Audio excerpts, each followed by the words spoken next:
ውሃው በጣም ብዛት ካለው ጥቂት ነጃሳዎች ሊነጅሱት አይችልም በእርሱ ላይ። እሺ የውሃው ልክ እስከ አፍንጫ ድረስ ነው ይላል ነበር ማስረጃ ያሳየ ነው። እሺ ወደ ጎን 6 ሜትር ነው፣ ወደታች ደግሞ እስከ አፍንጫ ድረስ ነው። እኮ ላሳየህ ነው። በጣም ብዙ ውሃ እንደነበረ ማስረጃ ያሳየህ ነው። ምንም ተጽዕኖ ሊያደርግ የማይችልበት መጠን ያክል እንደሆነ። እሺ አሁን ላሳየህ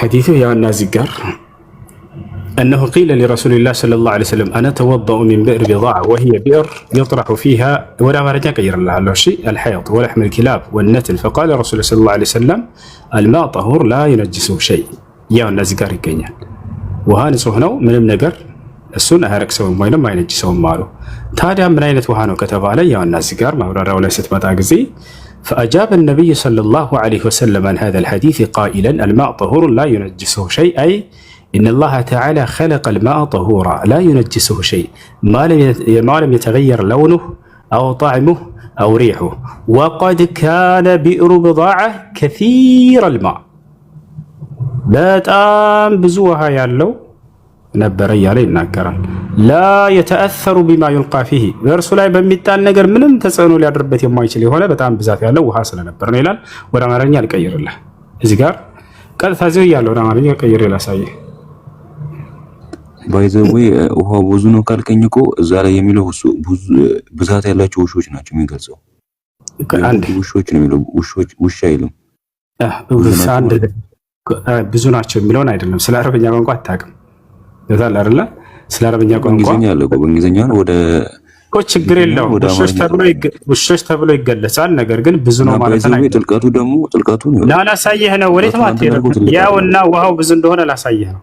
ያው ማስረጃ ሲመጣ ጊዜ ላብላባ ይበላ ለመረዳት ሞክር። ቢያንስ ከዚህ በፊት ምን ጥያቄ ይዘህ መጣ ነበር። ሌላ ተሻሻለም ከፋተለ ምን አዳምጥ ዝጋና ነብዩ ሰለላሁ ዐለይሂ ወሰለም ለዚህ ጥያቄ ውሃ ንጹህ ነው፣ ምንም ነገር እርኩስ ሊያደርገው አይችልም በማለት መልስ ሰጥተዋል። ይህ ማለት ሁሉን ቻይ የሆነው አምላክ አላህ ሱብሓነሁ ወተዓላ ውሃ ንጹህ አድርጎ ፈጥሮታል ማለት ነው እና ቀለሙ ወይ ጣዕሙ ወይ ሽታው ካልተቀየረ በስተቀር ምንም ነገር እርኩስ ሊያደርገው አይችልም ማለት ነው።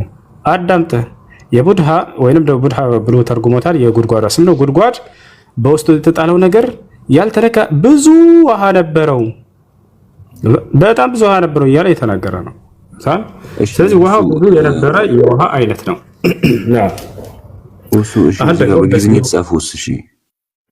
ይህ ችግር የለውም። ውሾች ተብሎ የሚገለጸው ብዙ በብዜት ይገለጽና አንድ ቃል ነገር ግን አንድ ሊሆን ይችላል የታሰበበት። ለምሳሌ ማስረጃ ልስጥ እንድትረዳ ዘንድ ይህ እንደ አረበኛ ዳምጥ ውሸት አይደለም፣ ትክክል ነው። እያብራራለሁ የአንተ ግንዛቤ መስጠት ነው። አዳምጥ፣ ተረጋጋ። ፖለቲካ ሰራ አዳምጥ፣ ፖለቲክስ አይደለም። አዳምጥ عم يراد به الخصوص የሚባል ቃዒዳ አለ عند الاصوليين ገብቷል አይደል? عم يراد به الخصوص ቃሉ በዚህ ይመስላል ስታየው፣ የታሰበበት ግን አንድ ግለሰብ ነው፣ አንድ ነገር ነው። እንደ ምሳሌ ከቁርአን ማስረጃ ልስጥ እንድትረዳ ዘንድ ስታየው ለበዚህ የታሰበ ይመስላል፣ ነገር ግን የታሰበው አንድ ግለሰብ ነው። ቆይ ወርድ ማለት ነው ምንድነው? ለእንግሊዝኛ ወርድ ወደ ማለት ይጅምዳ አንድ አዳምጥ። እሺ አሁን ውሾቹ ብዙ ናቸው የሚለውን ላስረዳ እንደተሳሳትክ ማለት ነው። የታሰበው ቃሉ ለብዜት ይመስላል፣ ነገር ግን የታሰበው አንድ ነው። እሺ ይሄን ደግሞ ከቃዒዳ መጣሁልህ። عندنا في الاسلام عم يراد به الخصوص የሚባል ቃዒዳ አለ። ንግግሩ የብዜት ሆኖ ሳለ የተፈለገው ግን አንድ ነገር እንደሆነ የሚያሳይ ህግ ማለት ነው። ይህ ከቁርአንም ማስረጃ አንስቼ ልሰጥህ ነው። ለምሳሌ ወደ መርየም አለይሃ ሰላም ስለመጣው መልአክ አላህ ሱብሓነሁ ወተዓላ ሲናገር በሱራ አሊ ኢምራን ላይ ምን ይላል? ወኢዝ ቃለቲል መላኢከቱ ያ መርየም ኢነላሃ ዩበሽሩኪ።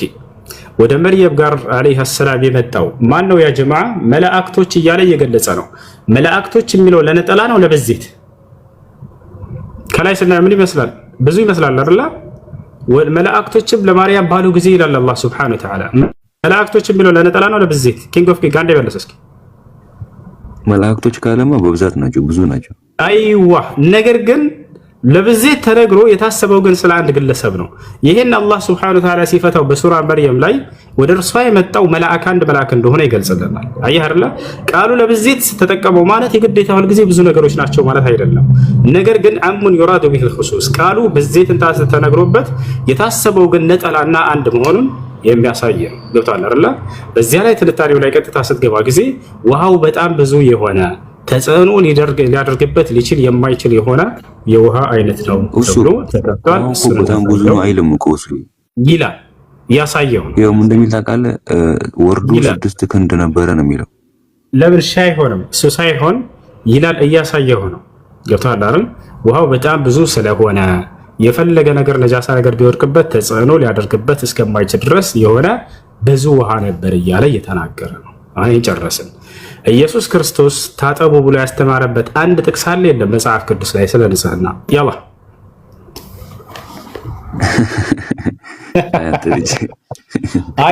አይ መልስ ወንድረ አይደለም። አይ ብዙ ነው አልከኝ። ከዛ ከዚህ ጋር ኢየሱስ ክርስቶስ ታጠቡ ብሎ የተናገረበት አንድ ጥቅስ አለ ወይ? ሻወር ወሰዱ ያለበት? አይ አንተ አከይ ታቆሉ ተውቶ ያላ መልስ ወንድረ ጀመል ተመልሳለሁ አላልክም? ቅድም ቃል ገብታል። ወዴት መላትሄድ? ስለ ንጽህና የሚያስተምር ትምህርት የላቸውም፣ ግን እስልምናን ስለ ንጽህና ሊፈትሹ ይመጣሉ።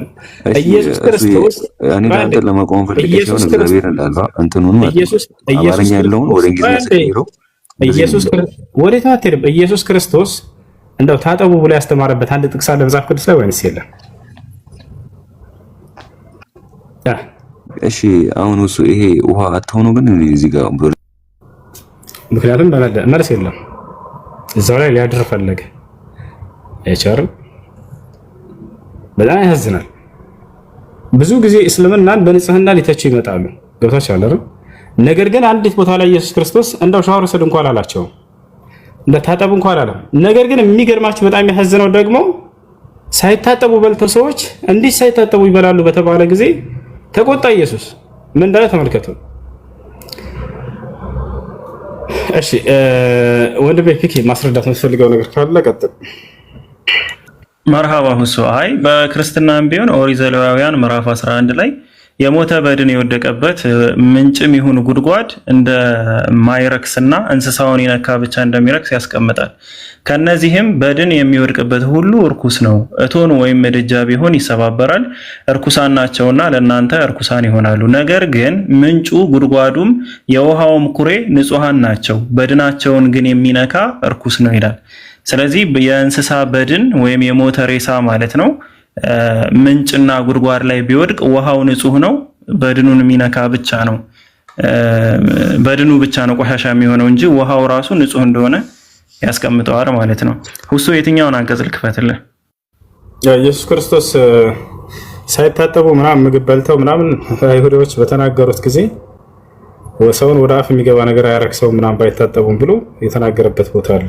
እሱን እስኪያወጣላችሁ አንድ ቀን እንገረክ ቁጥሩ ያው ይሄን መሲሁ አስተምሯል ብላ እናምንም። ነቢያቶች በጣም ለንጽህና ትልቅ ቦታ አላቸው፣ ግን መጽሐፍ ነው እንደዚህ እያለ ብናገርበት። ፒኬን ፎሎ አድርጉት ጀማ። እዚህ አዲስ አካውንት ነው የፒኬ አካውንት እና ፎሎ አድርጉት 2400 ሰዎች።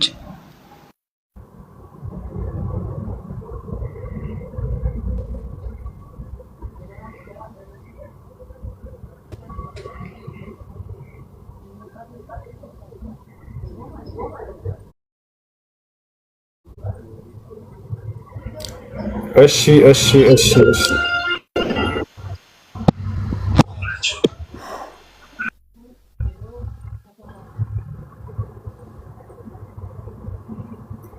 እሺ የት ጋር ታገኘዋለህ?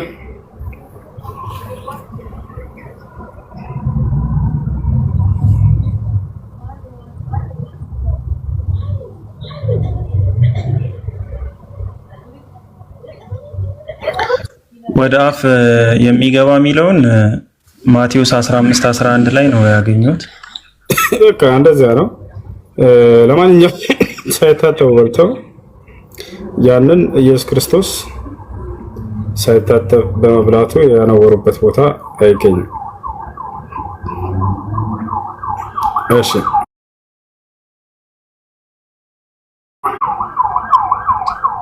ማርቆስ 7:5 ላይ አለ። ስንት ላይ ያልሽኝ? ምዕራፍ 7 ቁጥር 5 ማርቆስ 7:5 ላይ እዚህ ቦታ ላይ ይገኛል። ፈሪሳውያንና ምዕራፍ 7 ከአንድ ጀምሮ ፈሪሳውያን ወገን ከኢየሩሳሌም የመጡት ወደ እርሱ ተሰበሰቡ። ከደቀ መዛሙርቱም አንዳንድ በርኩስ ማለት ባልታጠበ እጅ እንጀራ ሲበሉ አዩ ይላል። ያው እዚህ ጋር ማርቆስ ይሰማል። ከአንድ ጀምረህ ስታነበው ጊዜ ከአንድ ጀምረህ አድርገው ምን ይላል? ይሰማል። ፈሪሳውያንና ከጻፎች ወገን ከኢየሩሳሌም የመጡ ወደ እርሱ ተሰበሰቡ፣ ወደ ኢየሱስ ክርስቶስ ማለት ነው።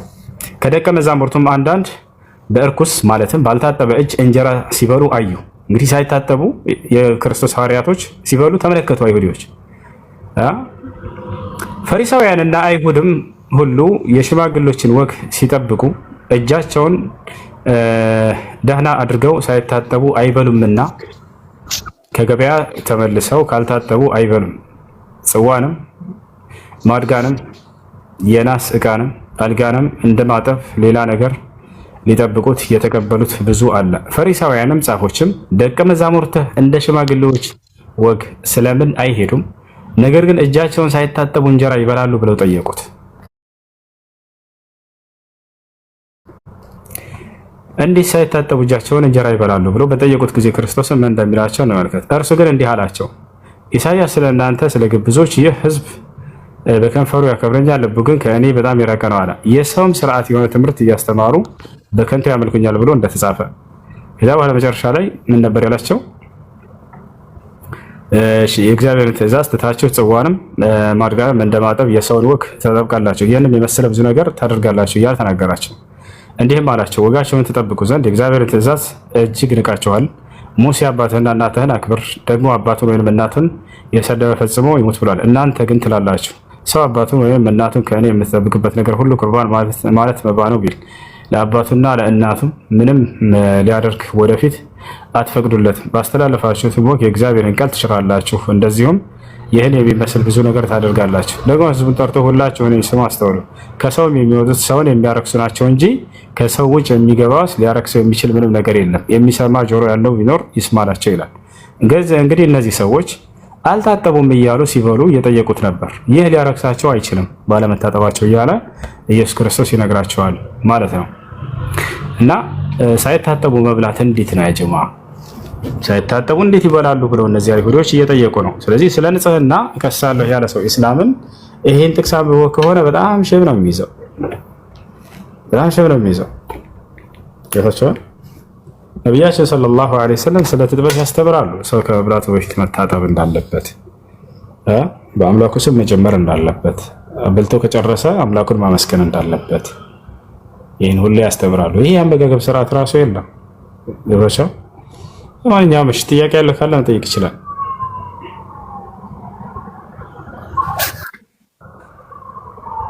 ሰላም ሁሉ እንዴት ነው? ሰላም ነው ይለን። እሺ እንዴት ነው? ሰላም ነው አለን። እኔ ጥያቄ ልጠይቅ ሳይሆን አንተ ስለምትከተለው ስለ እስልምና እምነትና ስለ ክርስትና እምነት ማለትም ክርስቲያኖች ተሳስተዋል የምትለውንና እስልምና ሀቅ አለው የምትለውን በትንሹ ብታስረዳኝ ደስ ይለኛል። እሺ በጣም ጥሩ። እንግዲህ እስልምና ሃይማኖት፣ ክርስትና ሃይማኖት እንደው ትክክለኛ የትኛው ነው የሚለውን በአንድ ደቂቃ ለማወቅ እንዴት ነው የምታደርጉት? ሁለታቸውም እንደየመጽሐፋቸው ነው መዳኘት ያለባቸው። አንዱ በሌላው ላይ አይናገር የሚለውን እንተውና ፍትሃዊ ሆነን ክርስትና እንደ ክርስትና መጽሐፍ አለ የራሱ ራሳቸው የሚያምኑበት፣ ሙስሊሞች ደግሞ ራሳቸው የሚያምኑበት የራሳቸው መጽሐፍ አለ። ለመሆኑ ትክክለኛውን እምነት አምላክ በነቢያት በኩል የደነገገው የሚባለው የትኛውን ነው የሚለውን ለማወቅ አምላክ ነው ሃይማኖትን መደንገግ ያለበት። ከዚያም በኋላ ነቢያቶች ያንን ተቀብለው ለትውልድ ይሰብኩታል። ገብታችኋል? በዚህ መንገድ ነው ሃይማኖት እውነተኛ ሊሆን የሚችለው። ይሄ ነው ሚዛኑ። ነገር ግን አምላክና ነቢያቶች ካልደነገጉት የማያውቁት ከሆነ ይህ እምነት ስህተት እምነት መሆኑን ትረዳላችሁ። ይህ ሚዛን ከያዛችሁ በቁርአን ላይ እስልምናን አምላክ አላህ ደንግጎታል ወይ ከተባለ አዎ፣ ኢነ ዲነ ዒንደ ላሂ ልኢስላም ይላል በሱራ አልዕምራን ላይ ምዕራፍ 3 ቁጥር 19 ላይ ትክክለኛው እምነት ከእኔ ከአምላካችሁ ከአላህ ዘንድ እስልምና ሃይማኖት ነው እያለ ይናገራል። ወረዲቱ ለኩም ልኢስላመ ዲና ይላል ሱረቱል ማኢዳ ላይ እስልምናን ሃይማኖት ብቻ ወድጄላችኋለሁ እያለ ይናገራል። እንዲሁም ለቀደሙት ነቢያት ሁሉ ደንግጎት እንደነበር ሲናገር ሸረዐ ለኩም ሚነ ዲን ማ ወሳ ቢሂ ኑሐን ወለዚ አውሐይና ኢለይከ ወማ ወሰይና ቢሂ ኢብራሂም ወሙሳ ወዒሳ ይላል። እነሆ ይህን ሃይማኖት እኔ ደነገግኩላችሁ ይላል አምላክ። ከዚህ በፊት ኖህን፣ አብርሃምን፣ ሙሴንና መሲሁን አዝዤባቸው የነበረውን አለ። ስለዚህ አምላክ ራሱ የደነገገው እንደሆነ ለነብያት ያዘዘባቸው እንደሆነ ይናገራል በዚህ ጋር። እንዲሁም ነብያቶች በሁለተኛ ደረጃ የሰበኩት ሃይማኖት መሆኑን ታገኛላችሁ በቁርአን ላይ።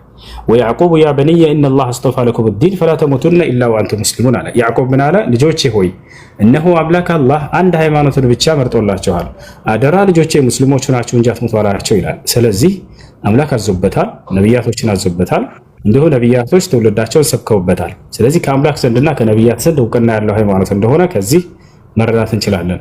ክርስትናን ደግሞ እንደራሱ መጽሐፍ እንመልከት። ለመሆኑ እግዚአብሔር ክርስትና ሃይማኖትን ደንግጎታል ወይ መጽሐፍ ቅዱስ ላይ? ወይንም ክርስቲያን ሆኖ ብሎ ያዘዘበት ቦታ አለ ወይ? እንዲሁም ነብያቶች ክርስቲያን ሆኖ ብሎ ትውልዳቸውን የሰበኩበት ቦታ አለ ወይ? ላ በፍጹም የለም። አንዲት ቦታ ላይ እግዚአብሔር ክርስቲያን ሆኖ ብሎ ነብያቶችን ያዘዘባቸው ቦታ የለም። ነብያቶችም ልክ እንዲሁ አንዲት ቦታ ላይ እኛ ክርስቲያኖች ነን ወይንም እኔ ክርስቲያን ነኝ አለ። ልክ በቁርአን ላይ ነብያቶች እኔ ሙስሊም ነኝ እንደሚሉ ማለት ነው። ኑህን ብንወስድ ለምሳሌ ወኡሚርቱ አን አኩነ ሚነል ሙስሊሚን ይላል ቃል በቃል እኔ ከሙስሊሞች እንደሆን ታዘዣለሁ እያለ ይናገራል። አያችሁ። ነገር ግን ይሄን መጽሐፍ ቅዱስ ላይ ስንወስድ ጊዜ እግዚአብሔር ክርስቲያን ሆኖ ብሎ ያዘዘበት ቦታ የለም። ነብያቶችም ክርስቲያን ሆኖ ያሉበት ቦታ የለም። ነብያቶችም ልክ እንደሆነ ክርስቲያን ነኝ ብሎ የተናገረ የለም። አንድ የነብይ ስም ተጠቅሶ አከለ ነብይ ክርስቲያን ነበር የሚል የለም። በቁርአን ስትመጡ ግን አብርሃም ሙስሊም ነበር የሚል ቃል በቃል ታገኛላችሁ። መካነ ኢብራሂም የሁዲየን ወላ ነስራንየ ወላኪን ካነ ሐኒፈን ሙስሊማ አብርሃም ሙስሊም ነበር ይላል። ክርስቲያን መጽሐፍ ቅዱስ ላይ ሄዳችሁ አንድ ነብይ ለታሪክ ተጠቅሶ እንደው አከለ ነብይ ክርስቲያን ነበር የሚል አታገኙ። ስለዚህ ከአምላክ ዘንድና ከነብያቶች ዘንድ እውቅና ያለው ሃይማኖት ኢስላም እንደሆነ ከዚህ ትረዳላችሁ። ክርስትና እንደ መጽሐፉ ሄደን ስናየው ጊዜ አምላክ መሆኑ ነብያቶች አንዲትም ቦታ ላይ ክርስቲያን ሆኖ ብለው ያዘዙበት ቦታ አታገኝም። ከአምላክ ዘንድና ከነብያት ዘንድ እውቅና የሌለው ሃይማኖት ደግሞ የተሳሳተ ሃይማኖት እንደሆነ አምላክና ነብያቶች የማያውቁት ሃይማኖት እንደሆነ ትረዳላችሁ ማለት ነው። ይሄን ይመስላል ለኔ። እሺ ሰላም አለይኩም። የት አድርግ ተርስ እሺ በጣም ይቅርታ አንድ ጥያቄ የምጠይቅህ እና ቁርአን በነብዩ መሐመድ ሰለላሁ ዐለይሂ ወሰለም ሰዓት ወይም በሳቸው ሰዓት እንደወረደ ነው የሚታመነው ወይስ ከዛ በፊት የነበረው ነቢያቶች በሙሉ በነ ሙሳም በነ ኢብራሂምም ሰዓት ነበረ ወይ? ያ ቁርአን ከሰማይ ወርዶ ነበር ወይ በዛ ሰዓት? እሺ በየነብያቱ ዘመን አምላክ አላህ Subhanahu Wa Ta'ala መለኮታዊ መጽሐፍን ያወርድላቸዋል ወይንም በቃሉ ያናግራቸዋል። ቁርአን የወረደው መቼ ነው ከተባለ ነብዩ መሐመድ ሰለላሁ ዐለይሂ ወሰለም ነብይ በተደረጉበት ጊዜ ነው። ከዚያ በፊት ቁርአን አውርዶላቸው ነበር ወይ ለየነብያቱ ከተባለ አዎ በነብያቶች ላይ የወረዱት ቁርአን የሚል ስያሜ አላቸው። ነብያችን ሰለላሁ ዐለይሂ ወሰለም ቃል በቃል ሐዲስ ላይ ቁርአኑ ዳውድ፣ ቁርአኑ ሙሳ፣ ቁርአን ዒሳ እያሉ ጠርተዋቸዋል። ለዳዊት የተሰጠ ቁርአን፣ ለሙሴ የተሰጠ ቁርአን፣ ለዒሳ የተሰጠ ቁርአን እያሉ ጠርተዋቸዋል። ቁርአን ማለት የሚነበብ ቃል ማለት ነው። ስለዚህ አምላክ አላህ Subhanahu Wa Ta'ala በቀደሙት ነብያቶች ላይ ቁርአን አውርዶላቸው ነበር ማለት እንችላለን። ያ የተወረደው ነብዩ ሰለላሁ ዐለይሂ ወሰለም ቁርአን እያሉ ይጠራቸው ነበር። ታዲያ ዛሬ ቁርአናቸው ላይ ይገኛል ወይ የነዛ ነብያቶች አስተምሮ ምን እንደነበር ለማወቅ ከተባለ አዎ አምላክ አላህ Subhanahu Wa Ta'ala ለነብዩ ሰለላሁ ዐለይሂ ወሰለም ጥቅልል አድርጎ የቀደሙትን ነብያት ሁሉ አስተምሮ በቁርአን ላይ ሰብስቦ ሰጥቷቸዋል። ዛሬ ላይ አብርሃም ምን አስተማረ የሚለውን ሙሉ በሙሉ አላህ በቁርአን ላይ አልሐምዱሊላህ ጠቅሶልናል። ሙሴ ምን አስተማረ፣ መሲሁ ምን አስተማረ፣ ኤልያስ ምን አስተማረ፣ ኤልሳ ምን አስተማረ፣ አብርሃም ምን አስተማረ፣ ያዕቆብ ምን አስተማረ፣ ኢስሐቅ ምን አስተማረ፣ ዮሴፍ ምን አስተማረ፣ ኢዮብ ምን አስተማረ፣ ዘከርያስ ምን አስተማረ፣ ዮሐንስ ምን አስተማረ፣ ሕዝቅኤል ወይም ዙልኪፍል ምን አስተማረ፣ ኤልሳ ምን አስተማረ፣ እንዳለ የሁላቸው ነብያቶች ትምህርት አላህ Subhanahu Wa Ta'ala ጥቅልል አድርጎ አንተ ደግሞ የመጨረሻ ዘመን ነብይ ነህና የሁላቸውንም አስተምሮ ያው ብሎ ሰጥቷቸዋል። እሺ አይ ይሰማል? አዎ ይሰማል። ይሰማል? አዎ ይሰማል። ጥያቄ ነበረኝ። ጥያቄሽ ምንድነው? እኔ ሙስሊም ነኝና ዛሬ ጎረቤት ክርስትና ነበረ። እሺ አንድ ግቢ ውስጥ የተከራየንበት ማለት ነው። እውነት ነው። እሺ እና ማለት ስራ ምናምን ያው ግዴታ ነው በሚል ግዴታ ነው ስለ ያው እኛ ኃጢያት እንደሆነ ለኛ እንትን እንደማይል ያወቅኩኝ ስራ ሰራሁኝ። ነገር ግን አልበላም። እኔ ቆይቻለሁ ካቆምኩኝ አልበላም። ምክንያቱም ፈጣሪ መካድ ስለሆነ ብዬ ምግቡን አልበላሁም እና ግን ባለቤቶቹ እንዴ በቃ ርቀሽ ባትሄጂ ችግር የለውም ርቀሽ መሄዱ ማለት ጥሩ አይደለም ሂደን እኛም አንበላም ግን እዚህ ከሆነ እንበላለን ምን ችግር አለው ምናምን ነገር ብለው እነሱ በሉ እኔ አልበላሁም እና ይሄ ርቆ መሄድ ግቢ ውስጥ አንድ ላይ ጉርብትና የሚለው ልዩነት አለው።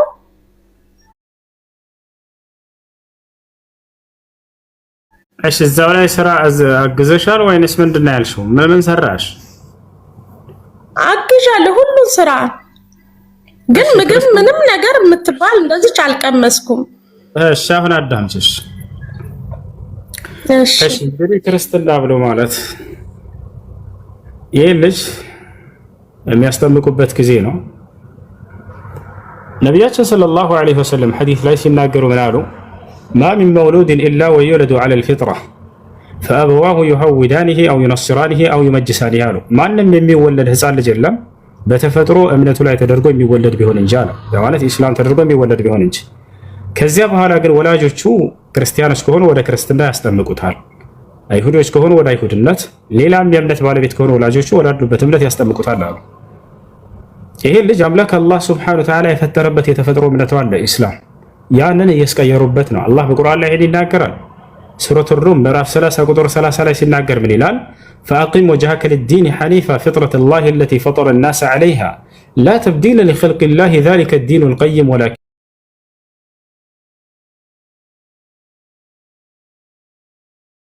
አክሰረ ናሲ ላ ያዕለሙን አለ።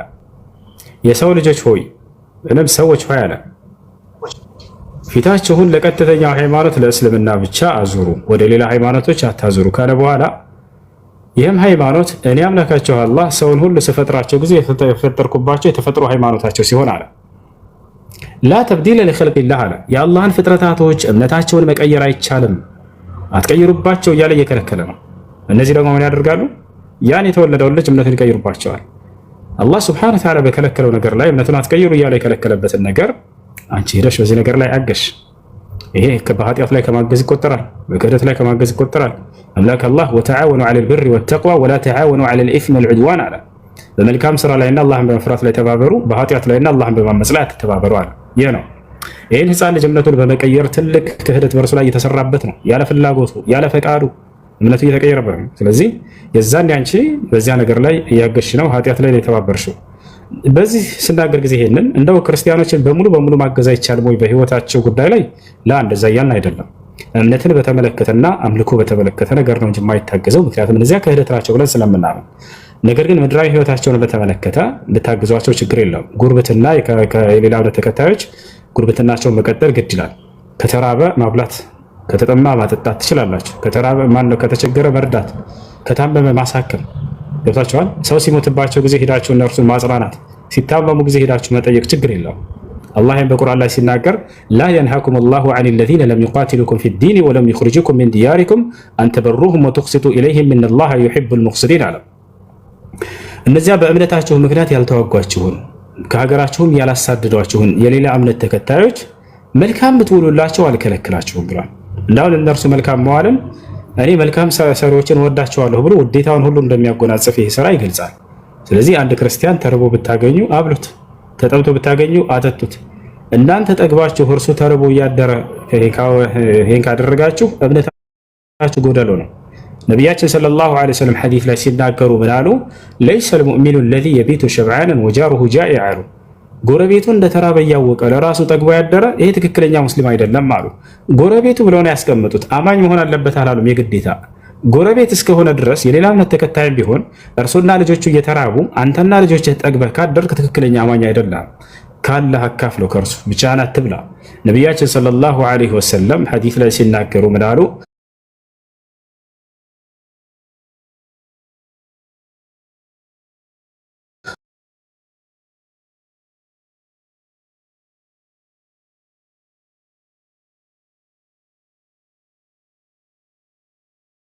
ዐለይሂ ወሰለም በሐዲስ ላይ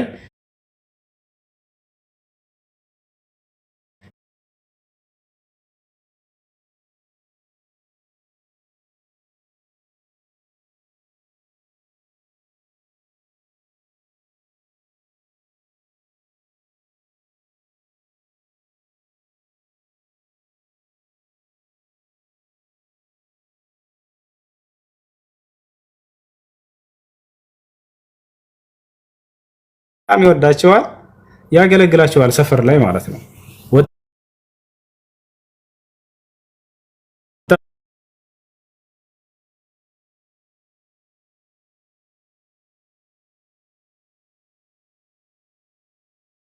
አይነ الغلام اليهودي ያሉ ያ አይሁድ ልጅ የት ጠፋ የት ነው ብለው ጠየቁ። فقيل له انه مرض يا رسول الله انت يا الله መልእክተኛ ሆይ እርሱ ታሞ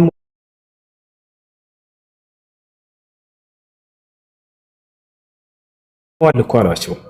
ነቢያችን ሰለላሁ ዐለይሂ ወሰለም ስለ እርሱ መጠየቃቸውን አላቋረጡም። ወረድልህን አድርስ ለሰዎች ካለህን ካልሰራህ ግን መልእክቴን አላደረስክም ብሏቸዋል። አንድም ሰው አግኝተው ወደ እስላም ሳይጠሩት አያልፉትም ነበር። አንዴ እንዴት ነህ ደህና ነህ ብሎ ማለፍ ላላላ ይድዑሁ ለልእስላም ወደ እስላም ጥሪ ያደርጉለታል።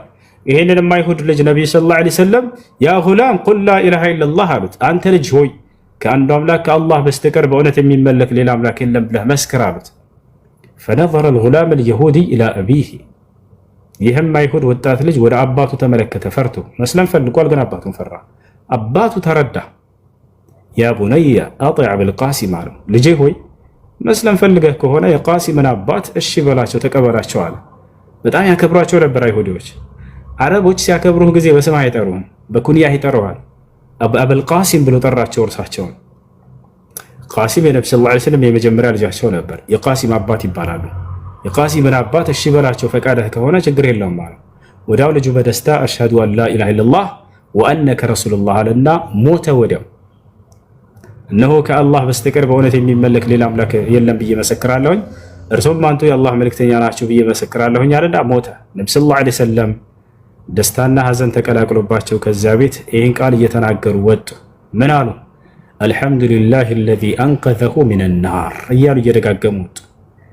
ይሄን ወጣት ልጅ ከገሃነም እሳት ያዳነ አምላክ የአላህ ምስጋና ይገባው እያሉ ስለ እርሱ መስለም አላህን እያመሰገኑ ወጡ። ያዘኑት በምንድን ነው? ልጁ በመሞቱ። የተደሰቱት በምንድን ነው? ከመሞቱ በፊት እስልምናን ተቀብሎ በመሄዱ። ሰው ሲድን ከምንም በላይ ይደሰታሉ። ነብዩ ሰለላሁ ዐለይሂ ወሰለም ሰው በክህደት ላይ ሲሞት ከምንም በላይ ያዝኑ ነበር። ነቢያችን ሰለላሁ ዐለይሂ ወሰለም ከሰሃቦቻቸው ጋር የሆነ ቦታ ተቀምጠው ሳሉ የሆኑ አይሁዲዎች አስክሬን ተሸክመው ወደ መቃብር ሲሄዱ ተመለከቱ። ነብዩ ሰለላሁ ዐለይሂ ወሰለም ከተቀመጡበት ተነሱ። ፊታቸው በጣም ተኮማተረ፣ አይናቸው ቀላ፣ የሐዘን ምልክት ታየባቸው በፊታቸው ላይ። ሰሃቦች ደንግጠው ምን አሏቸው? ኢነሃ ጀናዛ የሁዲያ ያ ረሱላህ፣ አንቱ የአላህ መልእክተኛ ሆይ ይህ እኮ የአይሁድ አስክሬን ነው፣ ሙስሊም እኮ አይደለም አሏቸው። ነብዩ ሰለላሁ ዐለይሂ ወሰለም ምን አሉ? አለይሰት ነፍሱን አፍለተት ቢኒ ኢለናር አሉ። ታዲያ ሙስሊም ባይሆንስ ነፍስ አይደለችን? ከእኔ ወደ ገሃነም እሳት ያመለጠች ነፍስ እኮ ነች። እንዴት አላዘን ብለው ነብዩ ሰለላሁ ዐለይሂ ወሰለም ተናገሩ። ካነ ረሂመን በጣም አዛኝ ነበሩ ነብዩ ሰለላሁ ዐለይሂ ወሰለም። እሺ ጥያቄ ምንድነው? የተናሰው አሎ፣ አቤት አቤት። እሺ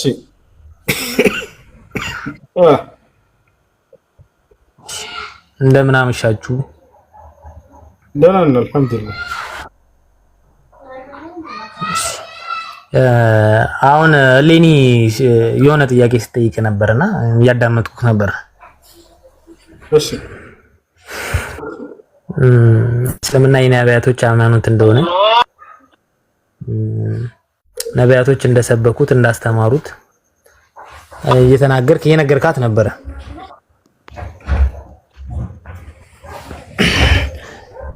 ይሰማል አይደል? አዎ ይሰማል። ጨርስ። እና እስቲ ከቁርአን ውጪ አንድ መጽሐፍ ከቁርአን ውጪ ማስረጃ ስትይባል እንችላለን። ሂስቶሪካል ኤቪደንስ ጨርስ። የትኛውንም የነቢያት እምነት መሆኑን አመላግጥ ከነቢያት ማለት አንድ የጠየቀችውን መሰረት አድርገህ እየጠየቀኝ ልጅቱ የጠየቀችውን ጥያቄ ትውታ አደረግከውና መጀመሪያ የልጅቱን ስም አነሳ። ተመልከቱ፣ የልጅቱን ስም አነሳና የልጅቱን ጥያቄ ትውታ አድርጎ የራሱን ጥያቄ ጠየቀ። ከእርሷ ጋር ምን አገናኘት ነው? ምን አገናኛ ከእርሷ ጋር? ልክ ለእርሷ እንዳልተመለሰ አድርጎ ሊቀርጽ ነው። ገብታችኋል አይደል? ልጅ ተጠየቀች። ሌላ ትክክለኛ ጥያቄ ነው የጠየኩህ። የነቢያት ሃይማኖት መሆኑን ማስረጃ ስጠን ነው እኮ። አንተ ራስህን ችለህ እንደሱ ብለህ መጠየቅ ትችል ነበር እኮ። ለኔ የጠየቀችው ጥያቄ ብለህ እርሷን አነሳ። እርሷ የጠየቀችው ጥያቄ ምን ነበር? ድገመው እስኪ አንተ። ምንድን ነው ያለችው? አንድ አይደለም። እሺ ሳንቷ ታውናት የነቢያት ሃይማኖት መሆኑን እሺ በቃ እስልምና የነቢያት ሃይማኖት መሆኑን ከምንድን ነው የምትፈልገው? ከቁርአን ውጪ ለምን መሰለህ እንደዛ ምልህ? አንዴ ለምን መሰለህ እንደዛ ምልህ? ለምን እንደሆነ ታውቃለህ? አላውቅም። ቁርአንን የነገረህ ነብዩ መሐመድ ነው አይደለም? ማስረጃ የለህም። ተሳስተሃል። አለ የነገረህ እሱ ነው። ያላ ካለ ሁላችሁ ነው የምታምኑት። ያላ ካለ ነው ነብዩ መሐመድ ነው። እርሳቸው እንደነገሩን ክፈት ማስረጃ። ትልቅ ቁርአን ነው። ያላ አንድ ስልክ ነው ያለኝ። ምን ከፍትልሃለሁ? እኔ ስልክ ይዣለሁኝ። ምዕራፍና ቁጥር ንገረኝ። ወዴት ማትሄዱ? ና ያው ይዣለሁ ስልክ ንገረኝ። አሁን ልትመልስልን አትችልም ማለት ነው? በዚህ ነው የምትደበቀው? አንተ ነህ እንጂ መሀይምነትህን ያጋለጥክ እኮ በራስህ ጊዜ። የምትደበቀው ይላል እንዴ? መሐመድ ነው የነገራችሁ አልክ። ማስረጃ ስላልኩ ቆይ አንዴ አሳይ ስልህ አይ ስልክ ስላልኩ ነው አልክ። ቆይ አንተ ስልክ ስላልያዝኩ ነው አለ። እኔ ይዣለሁ ይላውጣልህ እለዋለሁኝ። በድና እንደምትደበቀው አለ።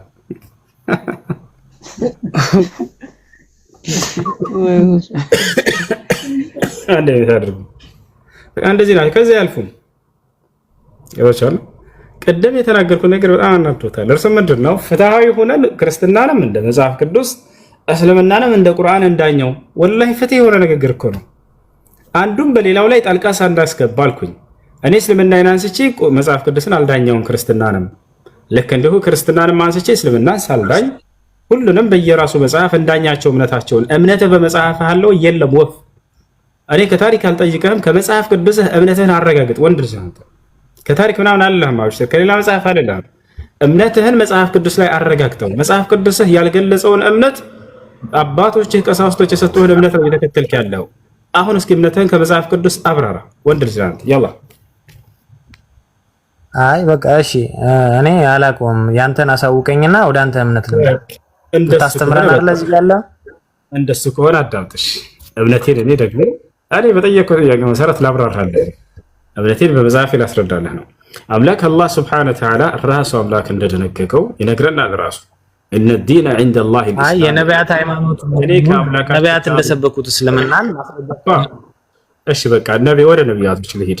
ነቢያቶች እንደሰበኩት ከቁርአን እንዳሰተኛ ከቁርአን ሳይሆን የነቢያትን አሁን ለምሳሌ ዘቡርን ለዳዊት እንደሰጠው ተውራትን ለኢሳ ምናምን እንዳለ እንደዚህ አይነት ነገሮችን ይገልጻል አይደለ? የቱ ጋር ነው እሱ የሚገኘው? ቁርአን እንደሱ ያልከ የት ነው የሚገኘው? አይ እንድታስተምረኝ ነው እኮ እየነገርኩህ ያለሁት እኮ። ማስረጃ እያነሳህ ከሆነ ከቁርአን የት ነው የሚገኘው ተብለህ ትጠይቃለህ። ዘለቀ ከየት ነው ያገኘኸው? ዘቡርን ለአላህ እንደሰጠው ለዳዊት አልክ። ማን ነው ይሄን ያለው? የት ነው የሚገኘው? አሁን ልታስረዳኝ ልትነግረን ልታስተምረን አትችልም እኮ። ላስተምረህ ስል እያቋረጥክ ነው። ምን ላድርግህ? ምንድን ነው የምትፈልገው? አታቋርጥም? ላስረዳህ እኮ። አይ ማስረጃ እንድትሰጠን ነው። ከቁርአን ሳይሆን ከቁርአን ውጪ ማስረጃ እንድትሰጠን ነው። ዘቡርን የሰጠው ለምሳሌ አለ ብለህ ተናገር እኮ። ቁርአን የነገረህ እንዳትነግረኛ። አሁን ቁርአን የነገረህ ነብዩ መሐመድ ነው የአምላክ ቃል ነው ብሎ የነገረህ አይደል? እንደሱ አይደለም። አምላክ አላህ ሱብሓነሁ ወተዓላ በቅዱስ ገብርኤል አማካኝነት በመንፈስ ቅዱስ ምሪት የላከልን ቃል ነው። ምን ትላለህ?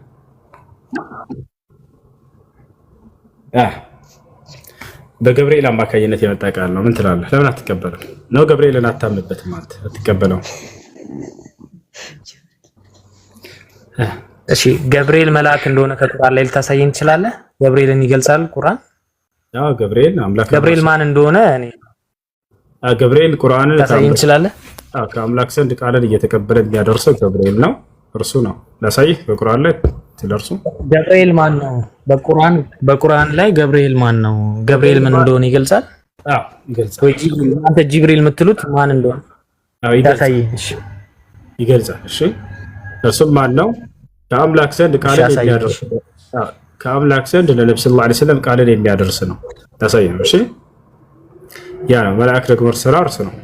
እንደ መጽሐፍ አሳየኛ በማስረጃ ገብርኤል መልአክ እንደሆነ ማስረጃ ተረጋግቀስ በለ ገብርኤል ምንድነው ከተባለ ከአምላክ ቃልን እየተቀበለ ለነብያት የሚያደርስ ነው አይደለ?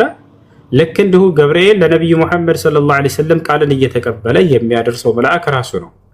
ይህ እንደ መጽሐፍህም እንድትማር እንድትረዳ ዘንድ ወደ ዘከርያስ መጣና ምን አለው? ዘከርያስ ሆይ እኔ ከእግዚአብሔር ፊት የምቆመው መልአክ ገብርኤል ነኝ ያለ ተናገረ። ይሄንንም ብስራት አደርስልህ ዘንድ ተልኬያለሁ አለ። ስለዚህ ራስ አስተምሮት ነው። በቃ ላስረዳሽ፣ ችግር የለም። አንዴ ይቅርታ ኢንተራፕት ካረኩ በጣም ይቅርታ። በቃ አብሽር፣ ችግር የለም። እንደፈለህ 50 ጊዜ ተናገር። እሺ ያቋረጥክ ችግር የለም።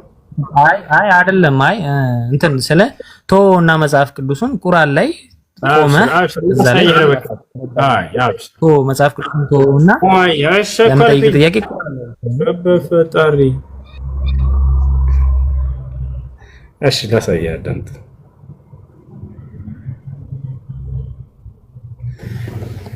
እሺ ያውና ከአምላክ ዘንድ ቃልን የሚያመላልሰው መልአክ ገብርኤል ራሱ ያው እነዚህ ጋር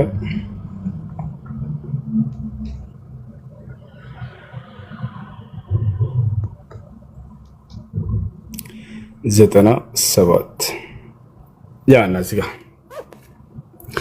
ያው ለጅብሪል ማን እንደሆነ ለጅብሪል ወይንም ለገብርኤል ጠላት የሆነ ሰው በቁጭት ይሙት በላቸው። እርሱ ማን? ጅብሪል ወይንም ገብርኤል ቁርአኑን ከበፊቱ ለነበሩት መጽሐፍት አረጋጋጭ ለምእመናን መሪና ብስራት ሲሆን በአላህ ፍቃድ በልብህ ላይ አወርዶታልና ይላል።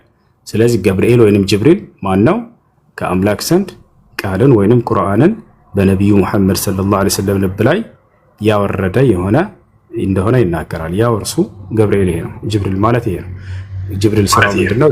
እሺ አንዴ ይቅርታ አንዴ ከአምላክ ዘንድ ቃልን እየተቀበለ ለነቢዩ ሙሐመድ ሰለላሁ ዐለይሂ ወሰለም ሲያደርስ የነበረው መልአክ እንደሆነ ያውና ማስረጃ። እሺ እዚህ ጋር አሁን ገብርኤል መልአክ እንደሆነ ይገለጽልን ነው አይገልጽም? እኮ አንዴ ገብርኤል ምንድነው መልሰት አታዳምጥም እንደ ከጠየቅ እዚሁ ላይ እንቁምና አታዳምጥም ከጠየቅ በኋላ ጅብሪል ምን እንደሆነ እዚህ ጋር አይገልጽም። መልአኪውን ምን ይሁን አይገልጽም። እኔ መልአክ ጅብሪል መልአክ እንደሆነ አሳየው።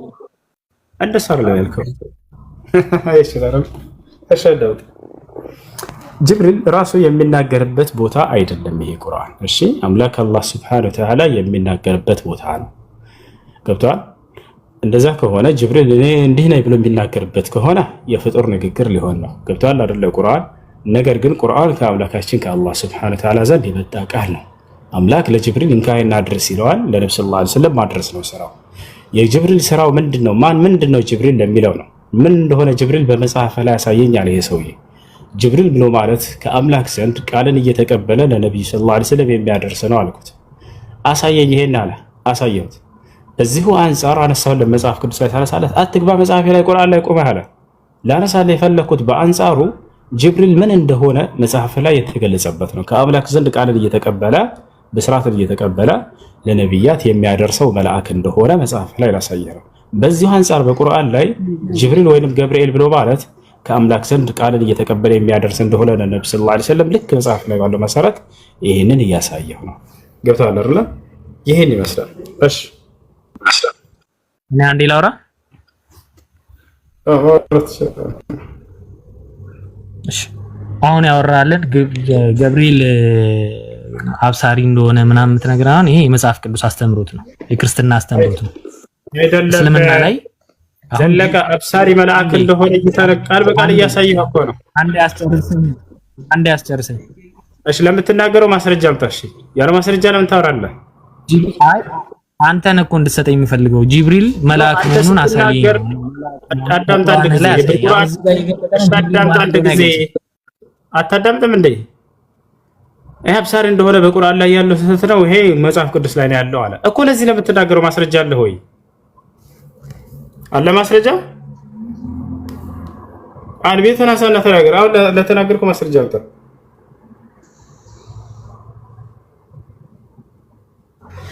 ሰማኛ እንዴ ሁሱ አሁን የአብሳሪ መልአክ መሆኑን ማንም መልአክ እንደሆነ መጽሐፍ ቅዱስ በደንብ አስረግጦ ይነግረናል። ገብርኤል መልአክ ነው። ማስረጃ ያሳየልሽ። ውሸታን ነው ይሄ ውሸት ነው። መልአክ ማስረጃ ያሳየል።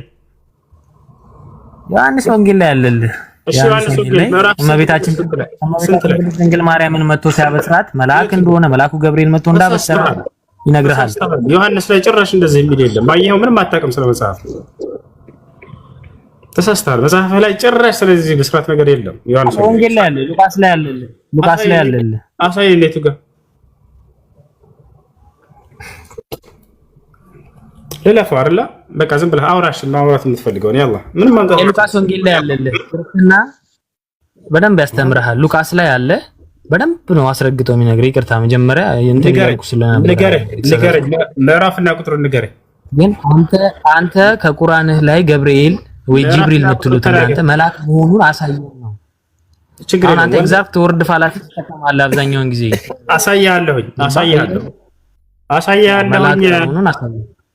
አሳያለሁ እኔም አሳያለሁ፣ አመጣልሃለሁ። ገብርኤል መልአክ መሆኑንና አብሳሪ መልአክ መሆኑን አሳያለሁ። ምዕራፍና ቁጥሩን ንገረኝ። የቱ ጋር? ሉቃስ ላይ አሳያለሁ። አሳየን። ያው እየጠበቅንህ ነው። አሁን ተናግረሃል። ሉቃስ ላይ ብራ። የቱ ጋር? ሉቃስ ላይ እንዳለ በደንብ እርግጠኛ ነኝ። አንተም ታውቀዋለህ። ማንም ኦርቶዶክስም ማንም ሁሉም የሚያነብ ሰው ያውቀዋል። ይሄንን የሚታወቅ ነገር ነው። ምዕራፍና ቁጥሩን ደግሞ እዚህ ጋር አይቼ እነግርሃለሁ። በቃ አድሜት አድርገህ አይቼ እነግርሃለሁ። አንተም ደግሞ ገብርኤል ችግር የለውም። ገብርኤል መልአክ እንደሆነ ማየት ነው የፈለገ። ችግር የለውም። አሳይሃለሁ። አሁን ተከታተሉ። ገብርኤል መልአክ እንደሆነ ማየት ፈልገው ነው። ችግር የለውም። ማስረጃ እያወጣህ እያንዳንዱ ላሳይ ስለሆነ አሁን በደንብ ተከታተል። እሺ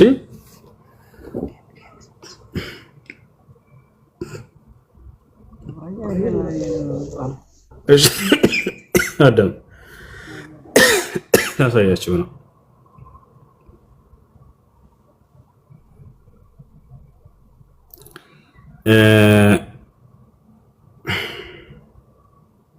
መጀመሪያ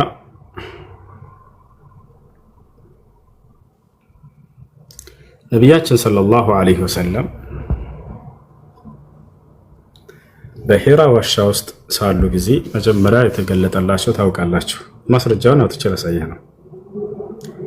እዚያ ላይ የተገለጠውን ነቢያችን ሰለላሁ ዐለይሂ ወሰለም ይኸውልህ፣ ወጥተሃል መሰለኝ እንድትረዳ ዘንድ ተመለስ። ሀሎ ይሰማሃል? አይ አለው የሉቃስን እያዘጋጁልን የሰማው ነው። አንተ አብሽር ተከታተል። አሁን ጅብሪል መልአክ እንደሆነ የተገለጸበትን ላሳየ ስለሆነ ተከታተል። እሺ ተኽሪጅ ሐዲስ አና ጅብሪል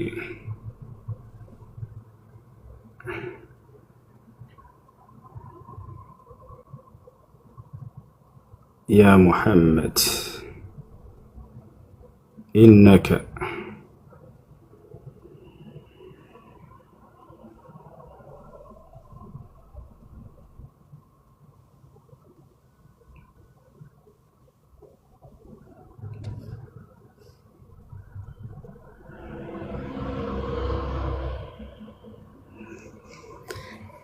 እሺ የመጀመሪያው የምታዩት የቱ ጋ ነው?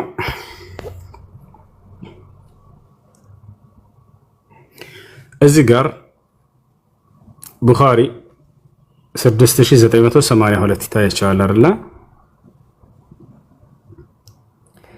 እዚህ ቦታ ላይ ወደ ነቢያችን ሰለላሁ ዐለይሂ ወሰለም የመጣው ምንድነው ይለናል?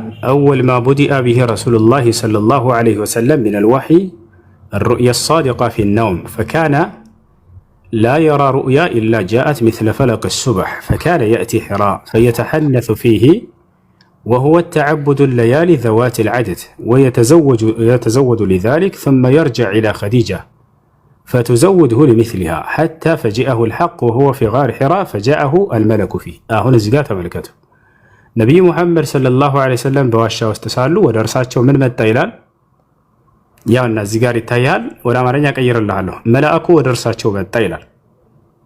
ምን መጣ? ፈጃአሁ አልመለኩ ፊሂ በእርሱ በዋሻው ውስጥ ሳሉ መላእኩ መጣ ይላል።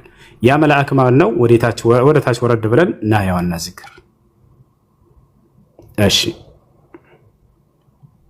ማን ይላል? ማን የተገለጠላቸው ይላል? ተበዳ ለሁ ጅብሪል ገብርኤል ነው የተገለጠለት ይላል። ያው ቃል በቃል ያ የተገለጠለት ምን ተብሎ ተጠራ? መልአክ። ማን ነው እርሱ? ገብርኤል ራሱ። ወደ አማርኛ አልቀይርልሽ፣ እዚሁ እያለ ወደ አማርኛ አልቀይርልህ፣ ወደ አማርኛ ተቀየረ። ያው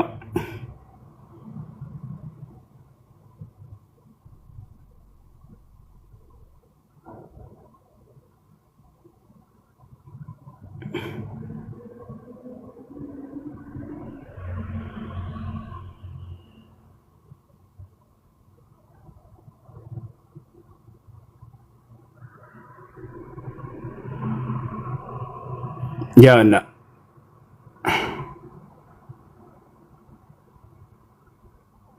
ይታያል። አንዴ ቤትህን አንሳው። አሎ ማነው? ሐዲስ ነው ቁርአን? ሐዲስ ላይ አንዴ ገብርኤል እንደሆነ መልአኩ ገብርኤል እንደሆነ ላሳየህ ነው። ምን አንብበው? ምን ይላል? ምን ይላል? አንብበው። ቁርአን ላይ ጦጣ አያችሁት አይደለ? መልስ እንዳገኘች ከቁርአንህ ላይ አለች።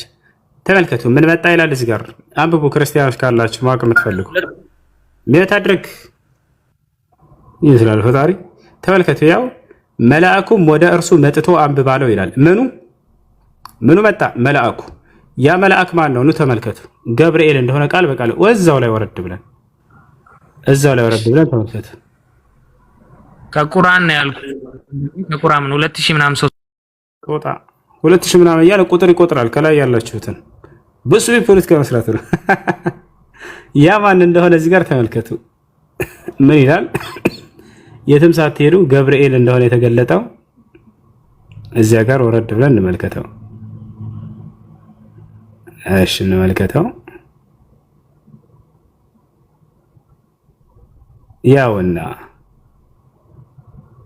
ገብርኤልም ይታይለትና ይላል። ይታያቸዋል እዚህ ጋር ገብርኤልም ይታይለትና ሙሐመድ ሆይ አንተ በእርግጥ የእግዚአብሔር መልእክተኛ ነህ ይለው ነበር። ማን? ገብርኤል። እዚህ ተገለጠ መልአኩ። ያ መልአክ ማን ነው? ገብርኤል ነው ብሎ እዛው ላይ ያስቀምጠው የትም ቦታ ሳንሄድ አያቸው አይደለም። ስለዚህ መልአኩ ገብርኤል መልአክ እንደሆነ ማስረጃ ስተን ያው ልክ ሲመጣለት ጊዜ እኔ ከቁርአን ነው ፈልገው ልክ ሳይተን ሲጨርስ ማለት ነው። ቅድም ምንድን ነው ያለው? ከቁርአን አልፈልግም ብሎ ነበር። አሁን ከሐዲስ መጣለት። አይ ከቁርአን ነው የምፈልገው ያደርጋል። ስለዚህ ገብርኤል መልአክ እንደሆነ ቃል በቃል በዚህ ሐዲስ ላይ ታገኛላችሁ። የትም ቦታ ሳትሄዱ ሌላ በርካታ ቦታ ላይ አለ። ያ በርካታ ቦታ ሳይሆን እንችላለን፣ ግን ይሄ በቂ ነው። እሺ ጥያቄ ያለውና እሺ ፒኬ አለ፣ ዛህራ አለች፣ ኢብኑ ቃፍ ከላይ ያለውን ኢብኑ ቃፍ የሚባለው ልጅ ብዙዎቻችሁ ላታውቁት ትችላላችሁ። 2800 ልጆች ፎሎ አድርጉት። እሺ በጣም ጎበዝ ልጅ ነው። እሺ ኢለኒ ምናምን ጥያቄ ካላችሁ መቀጠል ትችላላችሁ።